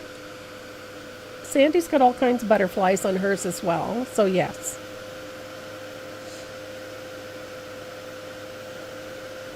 Oh, I know what you mean. I love butterflies. So then you can come back to your Posca pen and just put a little stroke on your butterfly for a highlight. And dry that.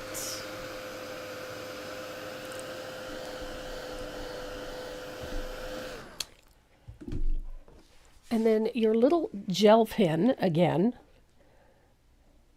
Squiggly line around the outside edge of each wing.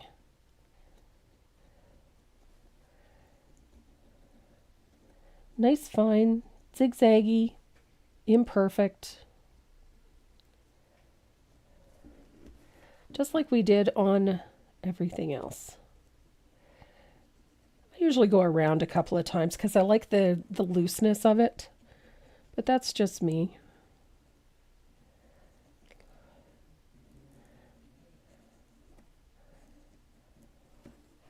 Just like so. I mean, you could add dots or whatever you want to do to this. I like the texture of that. And then with a little bit of, those scribbly lines. So there we have our finished tulips and our finished butterfly. And the only thing we have left to do for this piece is to apply a little bit of glue to the back of our butterfly.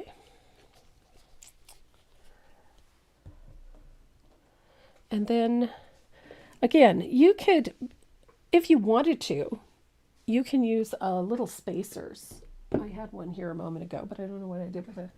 You can use a little wooden spacer or a small wooden button, and you could elevate it and have it down here so that it's floating above the surface or up here. But I kind of like it adhered here. It sort of draws your eye, the eye moves it around, so it draws your eye around. So I put that there.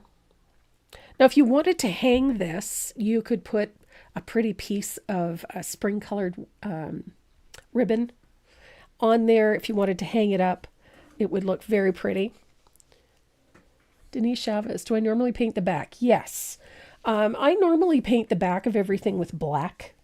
And I do that at the end once I'm done with everything else, because then will either use a stamp pad to color the edge if I want the edge black, or I'll use a gold paint pen around the outside edge.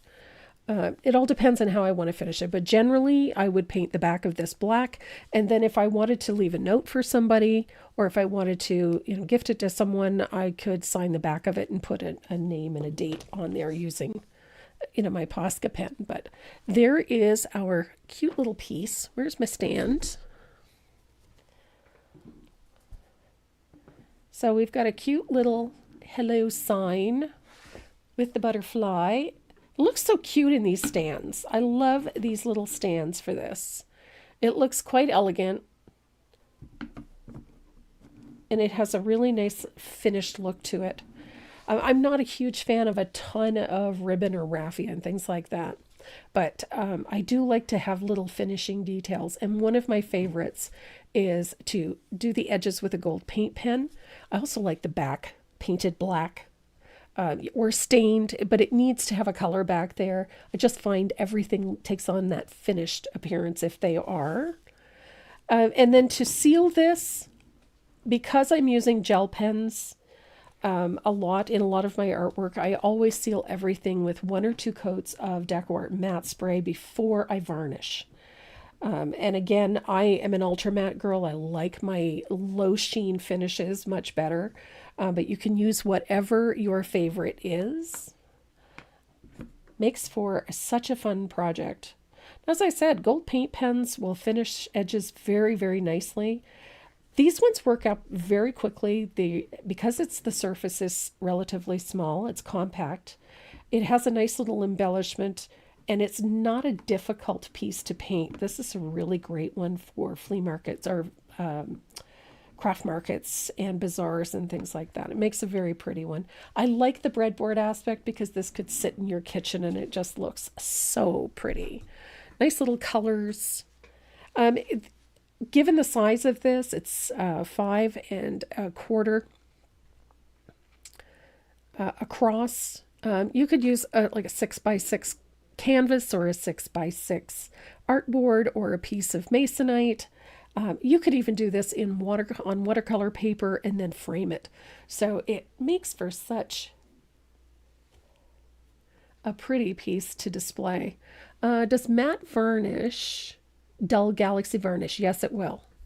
It has a flattening agent in it. So if you're going to be using a Galaxy varnish in an isolated area, then do your vernishing first and then do your isolated area after the fact. Yes, Cindy, but if you order the breadboard, the butterfly comes with it anyway.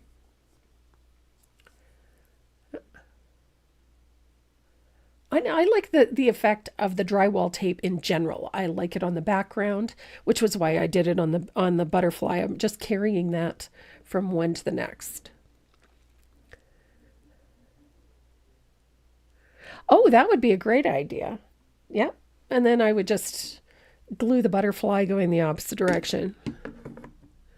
You know what? I think we needed something bright, colorful, and looking forward to spring. I just think it's a fun piece.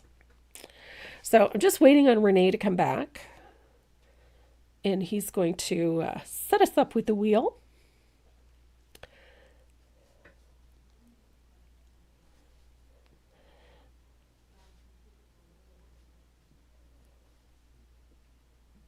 He has been doing so much with his watchmaking of late. He made another beautiful watch the other day. Or he finished another beautiful watch. So,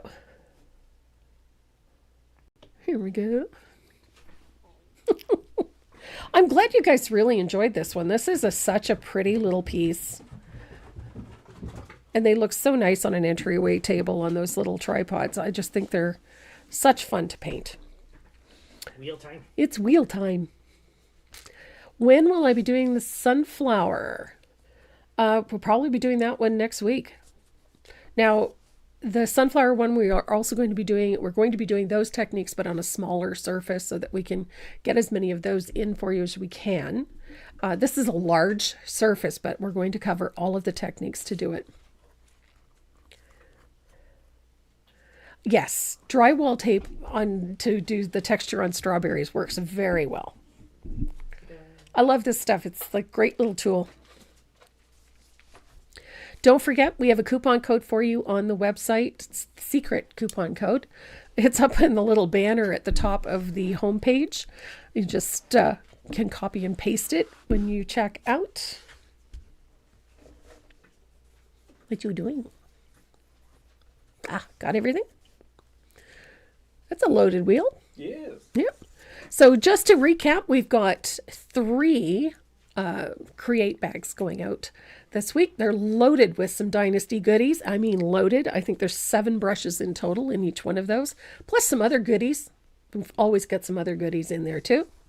So we have Dynasty Black Gold, Dynasty Faux Squirrel, and we have some encaustic brushes as well. So lots of fun stuff in there. Encaustic. I love my encaustic brushes. I call it my fugly brush because I use them all the time. Where is your current fugly My brush? current fugly brush is extremely fugly. There it is. They get a lot of use. But I love them. So if you're ready, hit the button.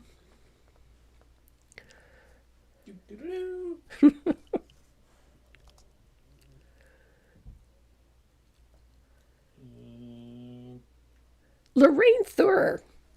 Oh, my voice is going.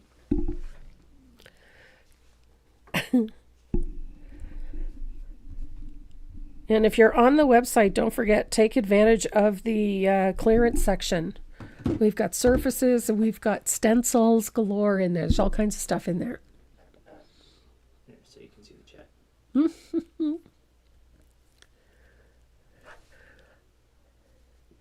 Oh, yes, absolutely. And a reminder, I am teaching a Zoom class with the Tidewater Decorative Painters on March 20th and 21st. And so if you'd like to come and paint with me, there is a page on my website that says Zoom classes.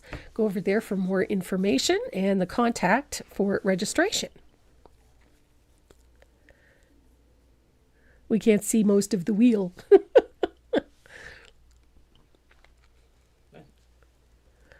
Oh, Carol, I loved my birthday card.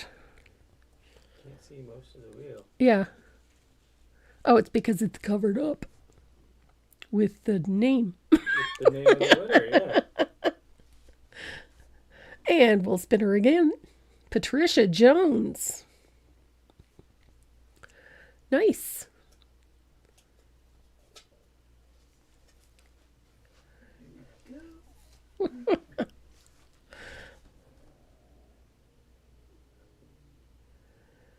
And we've got one more.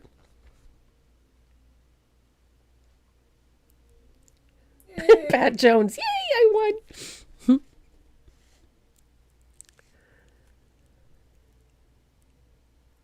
Patricia Berg. So don't forget, ladies, if your name is comes up on the wheel, hop over to the website at tracymoreau.net and click on the little speech bubble in the lower right-hand corner of the screen and send us your shipping information, please, so we can get your goodies out to you as soon as possible. We haven't since the new year, but we will be, yes. What's that? The newsletter. I have been a little too busy for it lately. It's a Patricia Day. It's Patricia Day. Awesome. Well, thanks for joining me again. I'm so glad you guys enjoyed this one. Next Saturday, we're going to be doing the companion piece that goes with that sunflower that's right behind me. The pattern for both of them are included in the same thing. So it has instructions for both the large one and the small one. So I look forward to seeing you all here next Saturday. And in the meantime, mwah, love you. Please stay safe and for heaven's sake, stay warm.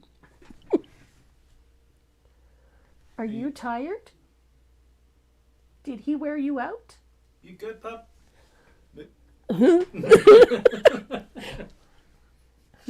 You wore her out, did you? We're just throwing the ball around in the garage. Okay. Good. Everybody have a great week. Yes, and paint your dog. Paint your dog? Pet your dog. Well, you could paint it, I guess. There is pet paint. I'll protect you. Don't worry. Keep the glitter away from you. I wouldn't glitter Mace. Don't. I could glitter you. Get you in a straitjacket and handcuffs. I have a set of handcuffs. So do you. He says it's nap time. It's nap time. Yes, I think Yes. she's pooped. It's nap time. Don't kiss me. Yes, and pet your dog. Have a great weekend, everyone. Yay.